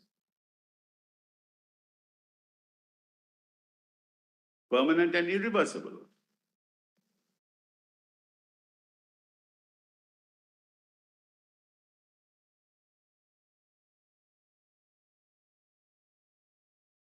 And can the constituent power be equated with ordinary powers.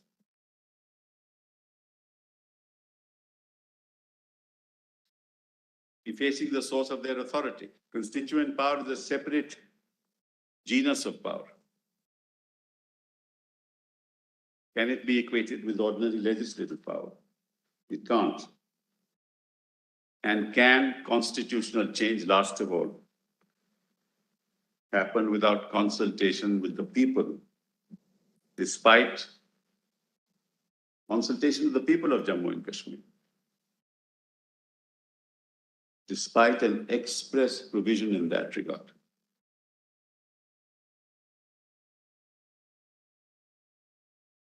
And last of all,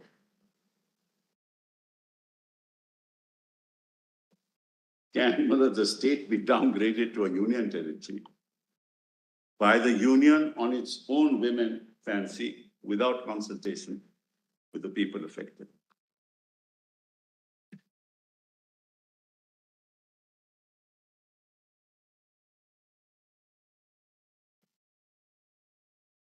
Those are the constitutional parameters that I respectfully state should apply when dealing with this momentous change that was brought about by exercise of majoritarian executive power.